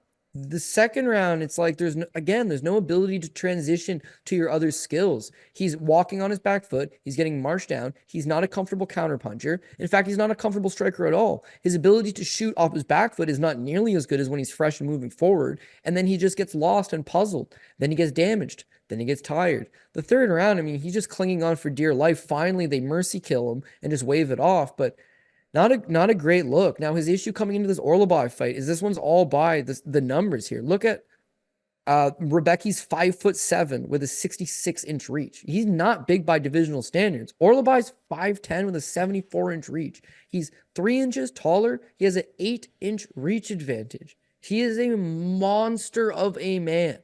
A gigantic man for the weight class. We're 155 pounds, not in the grand scheme of human beings. For the weight class. He is a giant. And when you see guys fight him, it's like that's what they're struggling against. Like the Uros Medic fight, he gives up 7 takedowns. He just gets continuously peeled to the ground. And eventually a neck crank by this large lightweight who gets a hold of him, just cranks his neck out. Elvis Brenner's been known as like a giant killer. He's coming off a win over Guram Kudalats.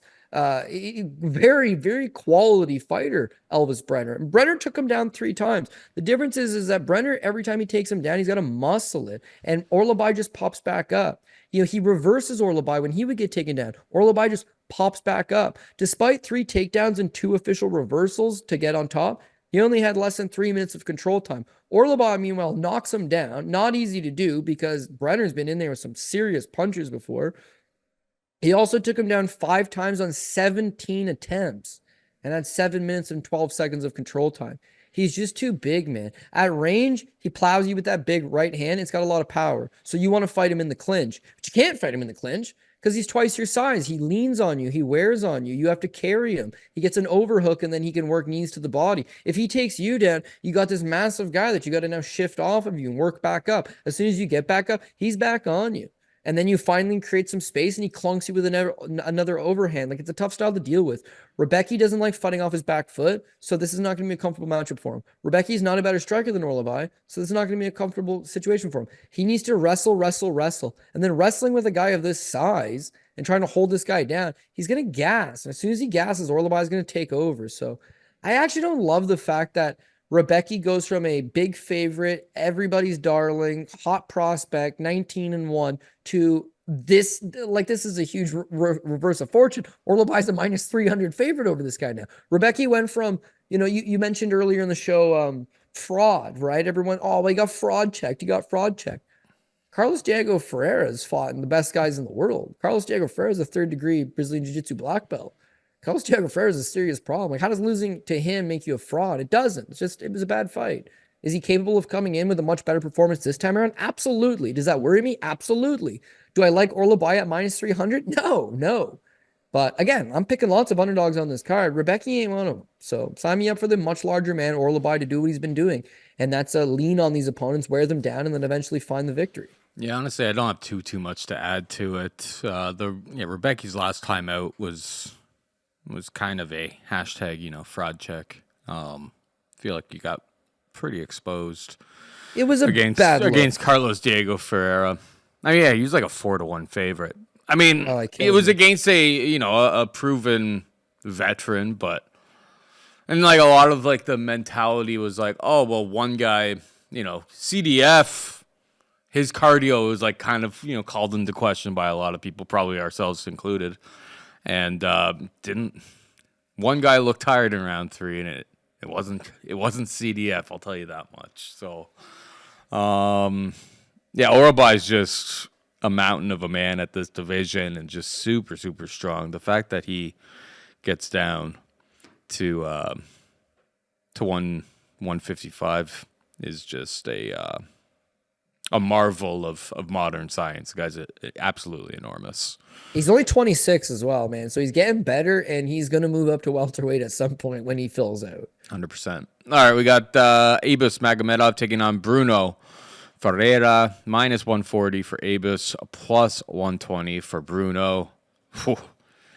This one has just got, a car crash written all over it. Not one that I feel like anybody could feel very confident in.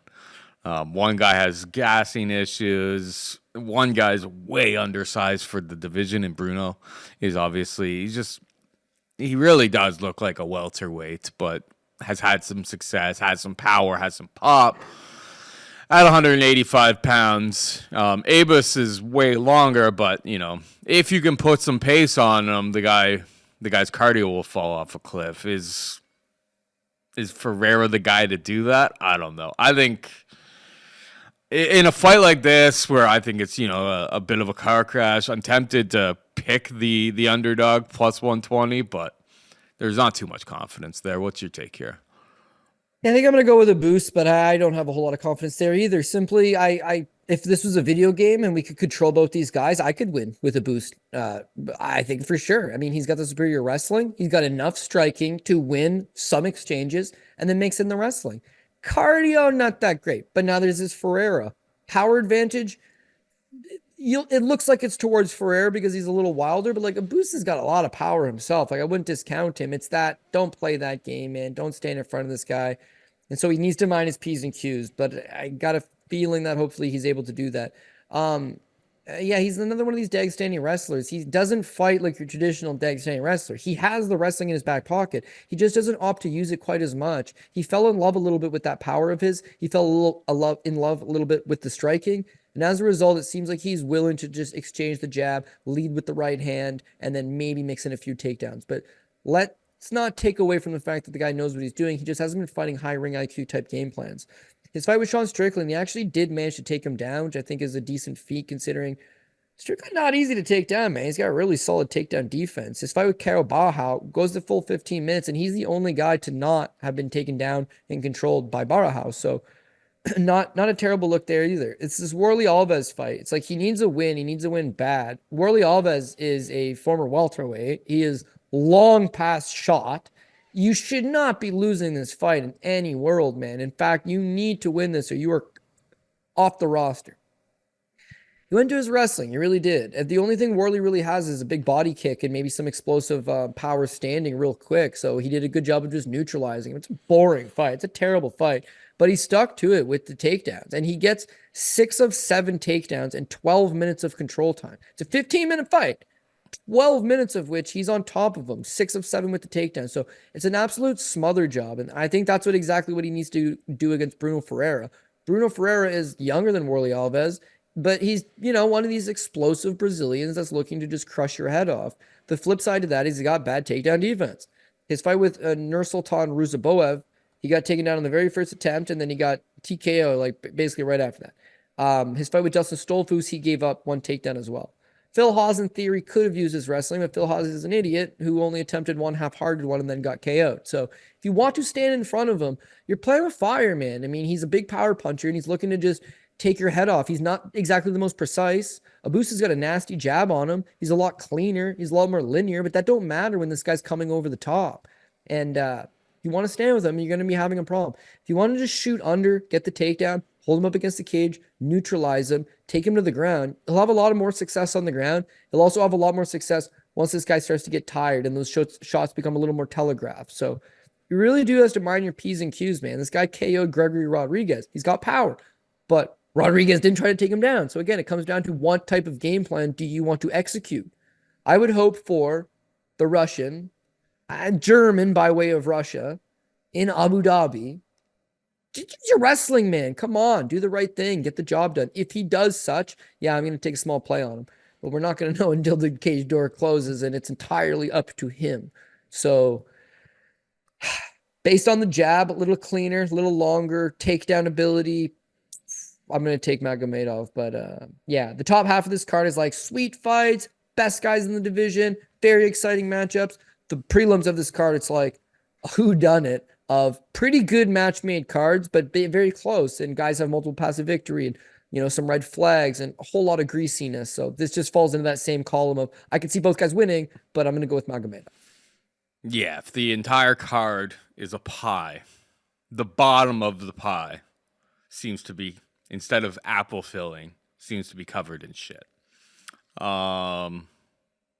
We move on. I mean, perfect timing. We got Kennedy Nzechukwu making his heavyweight debut against Chris Barnett. I mean, you expect to see these fights in Russia, rising at like 4 o'clock in the morning. This is a freak show fight, baby, and I think they're probably kind of setting it up because it'll be fun as long as it lasts. I mean, Chris Barnett's like the 40-year-old little 5'8" heavyweight that can do spinning back kicks. If he does a spinning back kick, I don't think his leg reaches Kennedy and Nzechukwu's face. So, but yeah, biggest favorite on the card, Kennedy. I understand why, but this fight is just so weird and freaky. We've seen over the course of history, it's just like sometimes these spots just blow up in front of everyone's face. Kennedy should have absolutely the volume, the skill, the reach, the everything.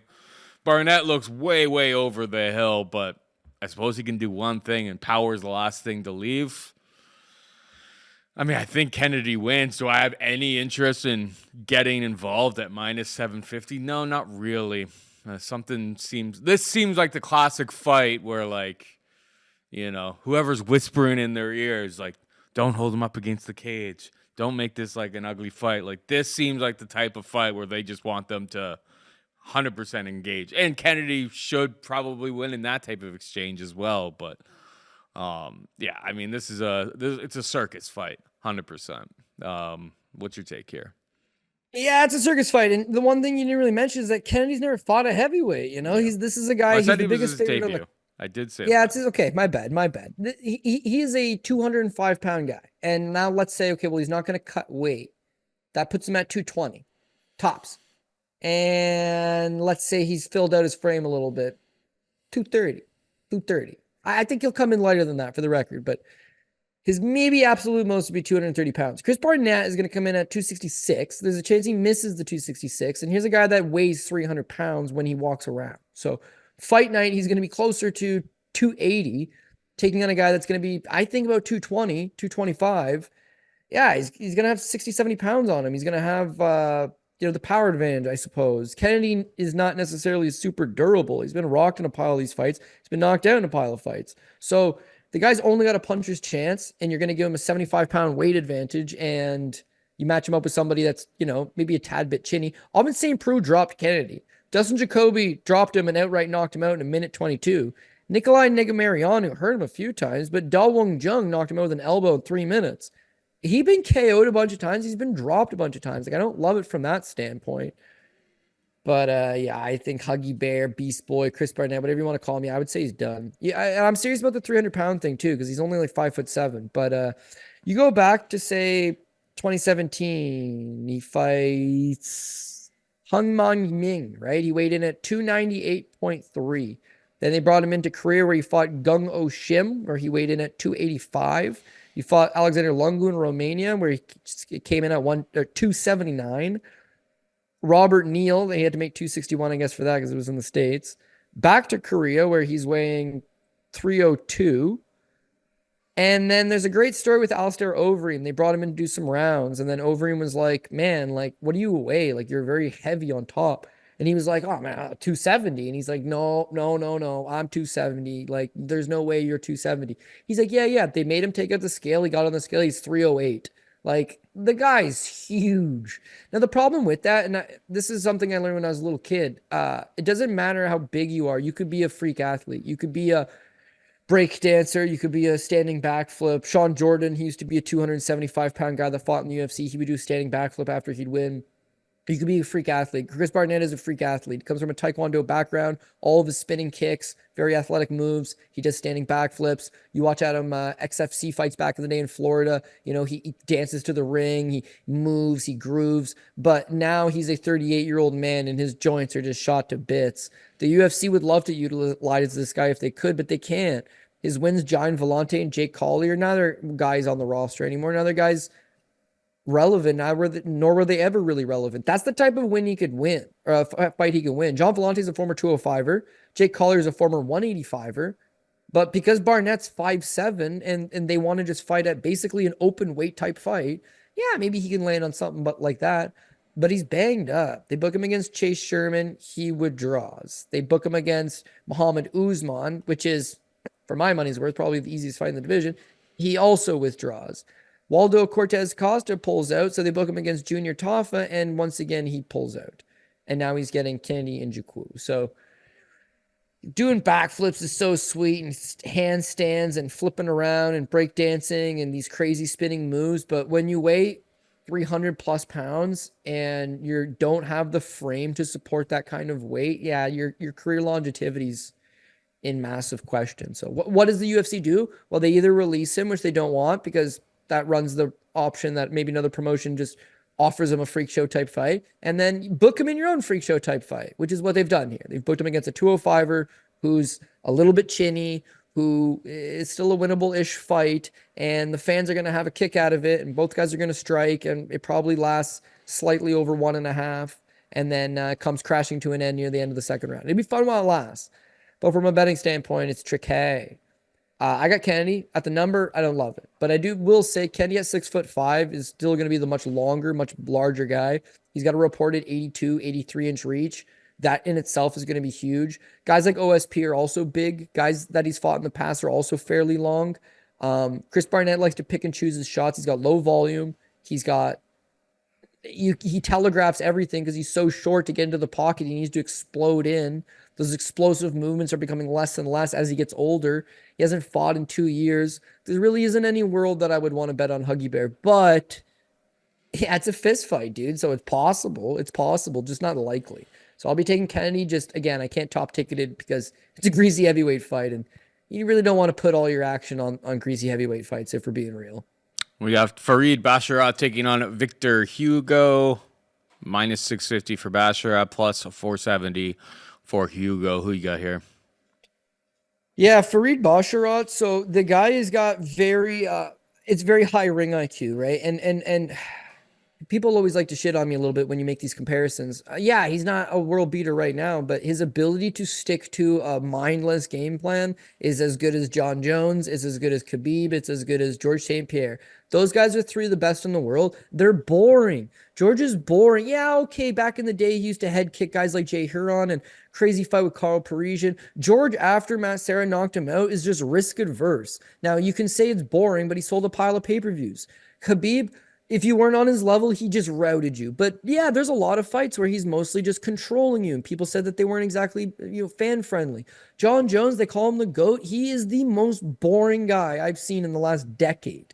Yeah, when he was fighting Rampage Jackson and Shogun, late 30-year-old fighters, yeah, he beat those guys. Those were fun fights. He had a good fight with Gus the first time. His fights with DC were entertaining. For the most part, he's so risk adverse, it's boring. But to do that, it takes a degree of concentration that you can tune out the noise. You can tune out everything else, that you can just continuously go to that one thing, which is what you do better than your opponent. You don't get distracted. You don't get nervous. You don't get the guy points in the center of the ring and you bite down on it. You got to stick to this an oftentimes boring game plan. Farid can do that, man. Everybody that trains with him say that this guy is a potential world champion. He's got excellent grappling. He spent time in Las Vegas. He's trained with former world champions. Everybody raves about him and his brother. His brother's problem is his brother is hot-headed. He likes to kind of get into it with his opponents a little bit. He kicks Victor Henry in the groin a couple times. Victor Henry can't continue. Oh, the guy quit. Oh, I should win. I should quit. He's hot-headed. So when you watch him fight, when he gets hit, he needs to hit the guy right back. If you were to hit him with a spinning back fist, he would throw a spinning back fist right back. He needs to get it back. Farid's not like that. He's way cooler. He's way more level-headed. And I go back to his fights, pretty much all of these, man. Again, it's high ring IQ stuff, but you can talk about just quality victories in their own right. But we'll start with, say, the Damon Blackshear fight. Where is Farid Basharat? Sorry. His fight with Damon Blackshear, right? Damon Blackshear is a really good grappler. He's been using grappling in all of his fights. He just completely neutralizes him. 3 takedowns of his own, thwarts off all the submission attempts, tires this man out, drags him out. Quality victory. His fight with Clayton Rodriguez, he landed 4 significant strikes, and he won the fight by submission. That's all he needed. 1-2, in on your hips, take you down. Foot sweep, trip, whatever he needs. He'll chain wrestle you till you hit the ground. Once you hit the ground, he's all over you, man. Quality victories. His fight with Taylor Lapilus, I think I may have taken Lapilus on the basis of Lapilus is good, and Lapilus has faced tons of wrestlers. Lapilus is a better striker than Farid Basharat, which proved to be true, but god damn, dude, this guy fought such a brilliant game plan. 16 takedown attempts. 5 of them materialized. 7 minutes of control time, but it was the 16. I don't care about the 5 he got. It was the 11 that he didn't get. It's chain wrestling. He's just maneuvering you from one to the next. It doesn't really matter if the first one doesn't land. It's killing time off the clock. You're currently defending, redefending, getting taken down. You may pop back up. You're redefending. You get taken down. He's on your back. He's got a hip ride. He's got a wrist ride. He pulls you down. He neutralizes you. The round ends. Now you better knock him out. But he doesn't give you an opportunity to knock him out because he's just glued back to you. God damn. If somebody in the UFC's matchmaking team or their marketing team, if somebody was to get in this guy's ear and change him from doing what he does, it changes everything. If he keeps doing what he's been doing, yeah, you'd have to be a fan of grappling. This guy's surgical, man. This guy's surgical with what he brings to MMA grappling in particular. And yeah, it's fairly boring for the most part, but I've never seen a boring fight I won money. Yeah, I've never been bored of a fight that I won money on. I've sat there and watched guys get absolutely grinded and have money on the guy on top. It's a good time, Paul. It's a good time. I tried fading him against Lapalus. That was the last time I'll do that until he shows me, hey, I want to strike more. Until he shows me a degree of emotion like his brother, just, get wild in there because the guy the Ayman's a hobby fight. His brother just gets so wild. Oh, Ayman hit me. I got to hit him back. Farid's not like that, man. He's poised. He's mature for his age. He's only getting better. What are the chances that two brothers become world champion? Never. Two brothers are good. Most of the time, one's good, one's not good. These Basharat brothers are both good, but one of them will not be a world champion. One of them might be. This is the one that might be. So I got Farid Basharat, and to be honest with you, I think I got him probably everywhere. Like, he's probably going to be my top play type guy. The line's not crazy enough in comparison to some of these other fights. It really is no discredit to Victor Hugo. He's a talented enough fighter, but he's been fighting largely subpar competition. He got it taken down by Eduardo Torres Caut on the Contender Series, and he got taken down by Pedro Falcao in his debut. I know exactly what's coming his way, and he ain't gonna like it. No, 100%. I mean, the fight doesn't really make all that much sense when you have wins over Lapalus and Damon Blackshear. This feels like a pretty big step down in competition for Farid, who had been kind of working his way up the bantamweight ranks. Hugo seems very, very sub or bust. And Basharat was able to go against Alan Bagoso, who has pretty good jiu-jitsu in his own right when he was on Contender Series there, and stay out of trouble in that matchup. Well, I wouldn't fault anybody if they were a part of. I have no idea what the prop is even, but what would like a Hugo by sub prop? Because that's probably how, if he is going to win, it's like, Basharat gets sloppy and like leaves 25-1. Okay, yeah. if you were going to bet a prop on this fight on the Hugo side, it's like that's how I feel like he would own. It'd be like Basharat goes in for a takedown, gets caught in a guillotine, doesn't think it through, gets himself in big trouble. I think he's going to be prepared for those types of situations, but 25-1, or I mean, that's one book that has it. I bet you'll probably have like 30-1s. I don't think that's insane for someone if they're a little bit more of a a dart thrower to play like Hugo by sub, because I really think that's like his exclusive path to victory in this fight. Ismail Nordiev takes on Bruno Silva, -170 for Nordiev, who's making his UFC return. Bruno Silva can be had for +150. Nordiev, I mean, he's making his UFC return. He had a lot of hype, I remember, when like he was in the organization before, and frankly, you go through his recent record, and it's like, did he really deserve to get a UFC return? He's coming over off of a win versus somebody named Tahar Hadbi, who's 14-8, fights in Brave.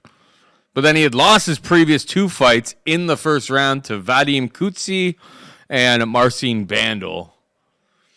All of his fights are getting finished early. I guess the UFC is looking at it as like, this guy just wants to stand and bang, bro. Bruno Silva, it's tempting, the experience, but let's face that fight against Weidman just kind of like, okay, I can't put money on Bruno Silva. You've got an old veteran who's pretty much dead to rights. I know there was the eye poke and all of that, but it's like poke, plural, Paul. You had a plural. Multiple. Okay, but you can't. When Weidman's at this stage in his career, like, they're giving you this fight so that you can step up and, get an accredited win under your belt. If you can't get past Chris Weidman post all of the surgeries on planet Earth, I don't know. I mean, from a betting perspective, I'm very, very likely just avoiding this one like the plague. If you put a gun to my head, I'll take the +150 on Bruno Silva, but it's a pass. What about you?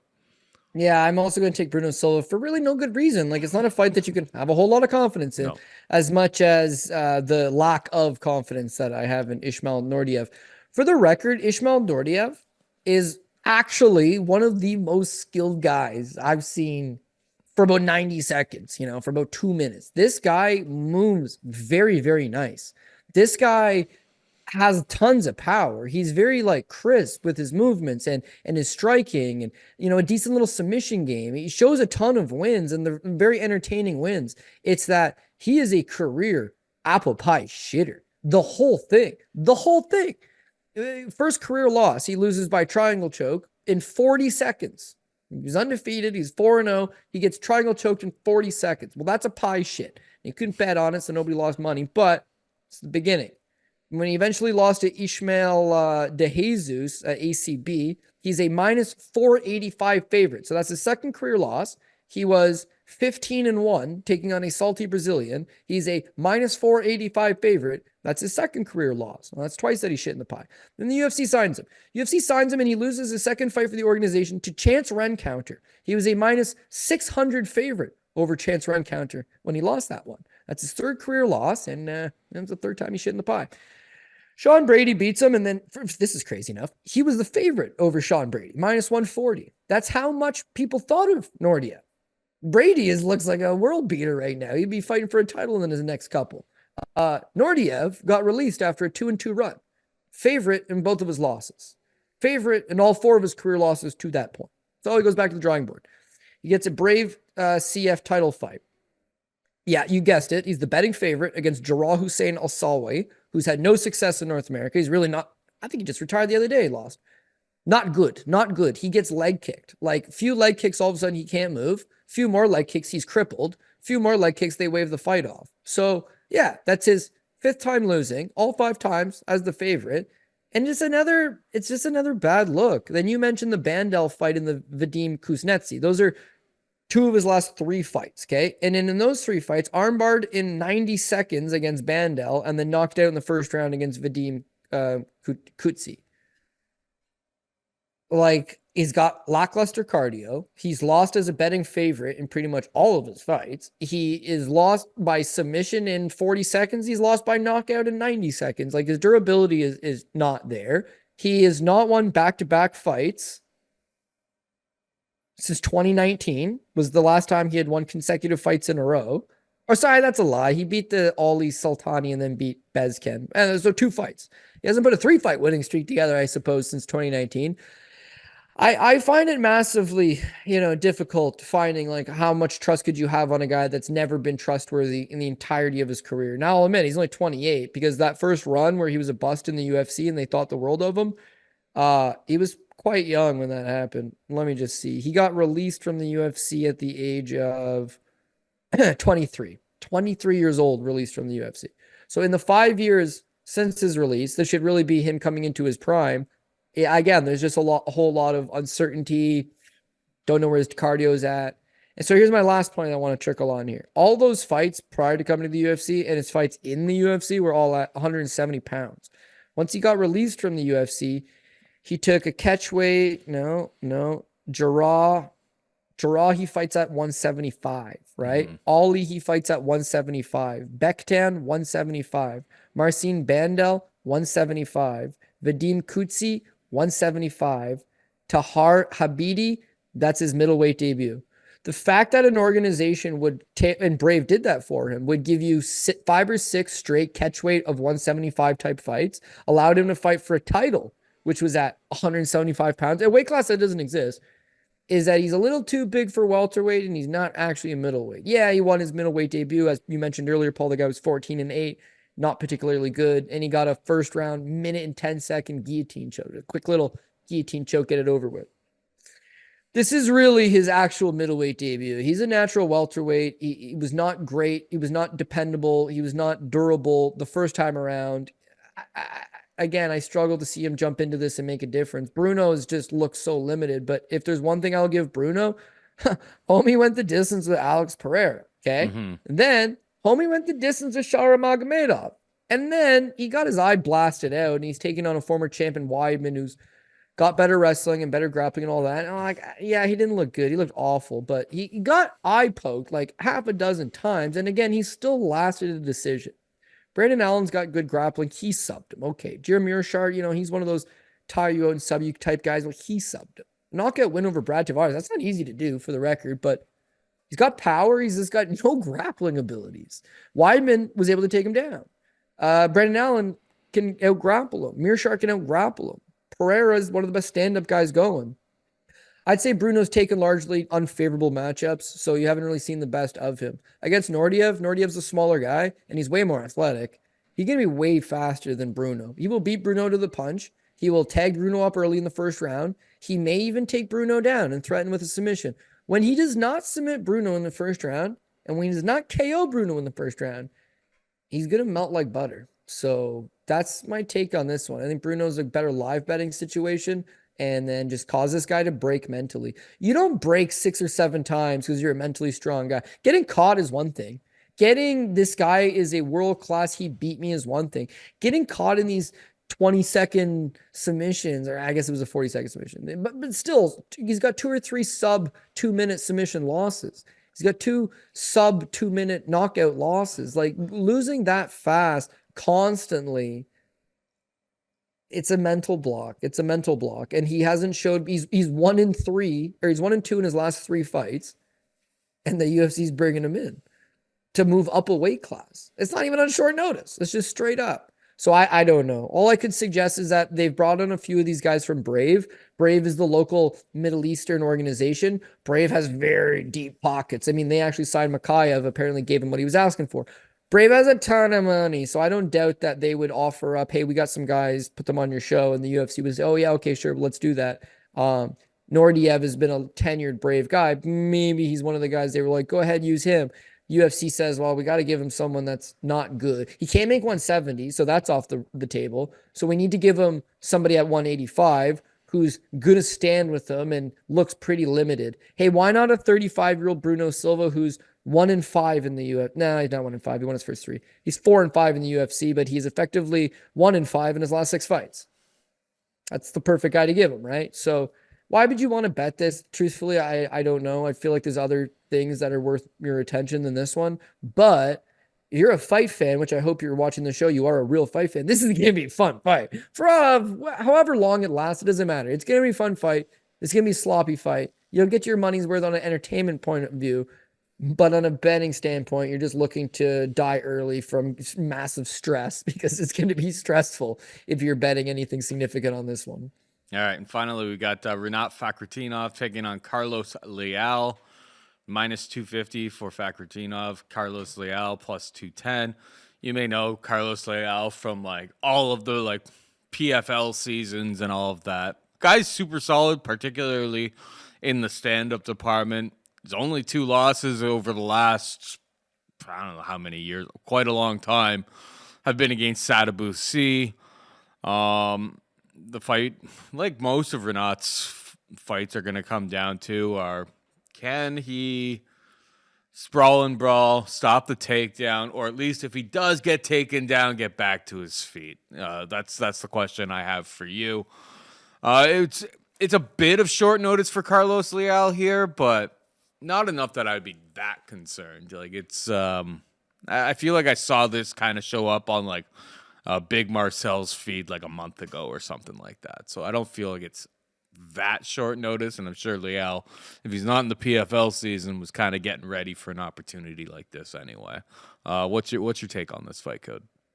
Yeah, Leal, he's signed currently to UAE Warriors, right? Okay. So he's kind of in the area. He was getting ready for a fight against Erkin Dermanov. So he was down to fight a guy that's last name ended with the OV. He's already down there. And yeah, honestly, this is a guy that should have never been cut in the first place. I don't know why. Wow, for PFL standards. His PFL record, right? He wins the LFA title. That gets him a PFL Challenger Series fight. So wins the LFA title just to get a PFL Contender Series, basically. And he smokes Corey Cup, 56 seconds. Gets the contract, beats Chris Brown, who's actually pretty tough. Beats Ray Cooper, who's a 2-time tournament champion. Loses to Sadabusi, tough one. Beats Zawada, knockout. Beats Delano Taylor, who's coming off a win over Rory McDonald by knockout. Loses a split decision to Sadabusi. You know? He's twice, good. same guy. And they cut him. His wins are knockout wins. And he's beating guys like Cooper and Delano Taylor, Chris Brown. Like, the other Chris Brown, not the rapper, but the fighter is actually quite good. I mean, he looks tired all of the time, but it's like drunken master stuff, dude. That guy's pretty good fighter. Anyways, I digress. Why would you cut him? You're PFL. Who do you have? Who do you have that's better than this guy? Come on. So they cut him, and LFA says, come on back. UAE Warriors says, come on down. Yeah, no doubt about it. He can crack. He's a problem. I'm just not really fully sold on his takedown defense. And if you're going to take on Rinat Fakhretdinov, that's what you need. Fakhretdinov is another one of these guys I wouldn't mind fading on the basis of they would need to give him a power wrestler. I feel like there's a little bit there to be left to the imagination. His fight with Nicholas Dalby his last time out, he looked awful. Awful. He gassed out after the first round. He can't get his wrestling going. He's one of these guys that stand-up is just very clunky. It's just one big shot, one right hand, one lunging left, one. It's not enough. He needs to get the takedown, and he usually does get takedowns. Dalby, he got down 5 times. Brian Battley took down 7 times. It's when he's unable to get those takedowns, he's forced to strike, and there's not enough depth there. Dalby, it was a robbery, man. I bet him. I didn't think he won. He greases out a split decision. His fight prior against Elizeu Zaleski dos Santos is the same thing. He loses. He has a great first round. He tires and he gets sloppy in the second and the third. He doesn't shoot as much when he gets tired because he doesn't have enough energy. And he's there to get for the taking. He will get upset. He should have been upset in his last 2 fights. One of them materialized. Dalby, they robbed. But that's back-to-back. One's a majority decision. One's a split decision. He's fighting to the level of his opponent. And Leal's a better striker than him. Leal's got more power than him. Leal's already fought in the region, so he might be a little more accustomed to it. I just don't think he's got the takedown defense to keep Fakhretdinov off of him. So truth be told, yeah, I think Fakhretdinov just takes him down and grinds on him. But if for whatever reason he gasses again, or for whatever reason he decides, I'm going to stand and strike with this guy, he's going to blow it. He will blow it. He is unimpressive. He's a little bit older. He is not trustworthy, but I do feel like he gets the job done.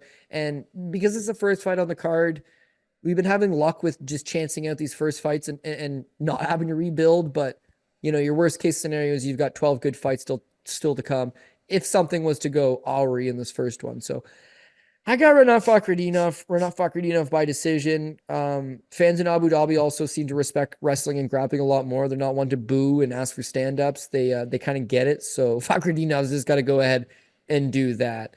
This card as a whole, for OVs and EVs, we got Magomed Ankalaev's an EV that's going to win, and Shara Magomedov OV that's going to lose. Then we've got Abus Magomedov as an OV. He's going to win, but we've got Ismail Nordiev. He's an EV. He's going to lose. But then we got Rinat Fakhretdinov. He's an OB. And I think he's going to win. So, not much of a trend there. not much of a trend at all. Basically, OVs and EVs usually dominate in MMA. So that's generally the path to victory. But in this case, it's not exactly their best guys going. Yeah, they're not my favorite. They're not my favorite OVs and EVs. I'll tell you that. Nordiev's from Morocco. He's Moroccan, and they actually changed his flag. When he fought in the UFC the last time around, he was not Moroccan. But I do see that they've changed it. Who's Moroccan? Ismail Nordiev. Oh. Ishmael, yeah, again, does he got a wiki? Definitely got a wiki. He's born in Russia. Somehow he's now representing, this is whack. He's born in Grozny, Russia. His nickname is the Austrian Wonder Boy. His nationality is Austrian. He represented Austria in the UFC, and he is now representing Morocco because he gained citizenship there too.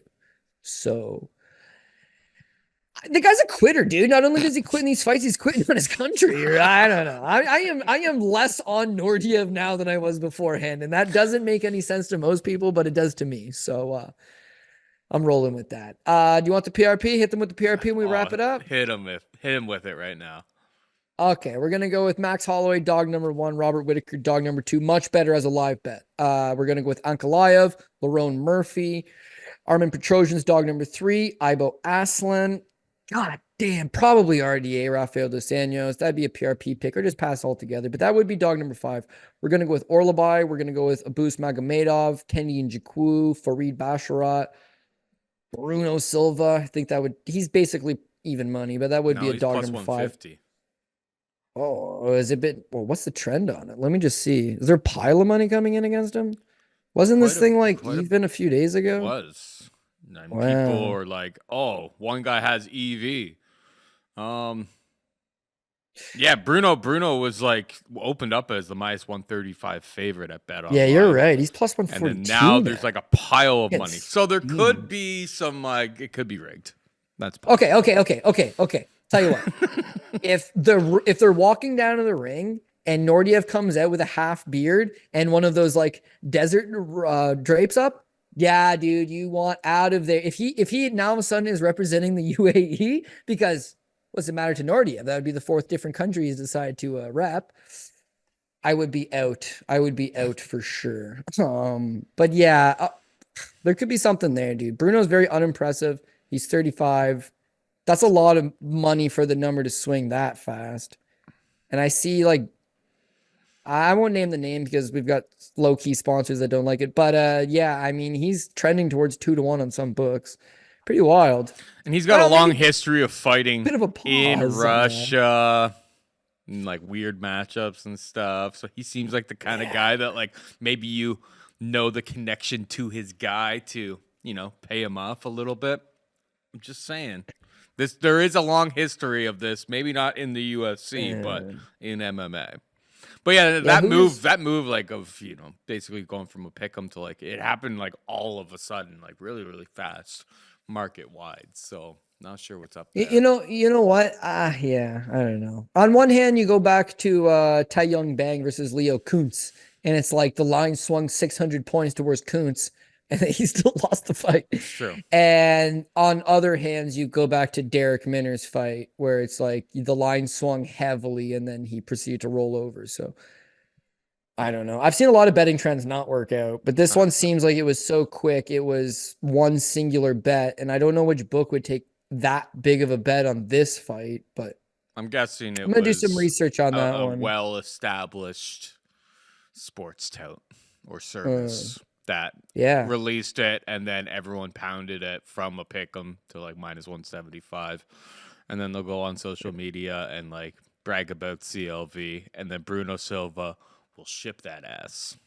They'll brag about CLV, and then after the first round or during the first round, they're gonna be like, "Oh shit, I'm so smart." And then at some point, Nordiev's just like, "No, I'm not about it." All of a sudden, I was about it, not about it anymore. And it's like, "Well, bro, you're in the middle of the round." It's like, I know, but I'm just not about it anymore. And then, boom, that's it. Because I've seen him do it quite a few times, and he will do it again. Hopefully this Saturday, because I'll take that slight fade. Nah, bro. Now he's got the Moroccan. Now he's got the Moroccan flag. He's repping them.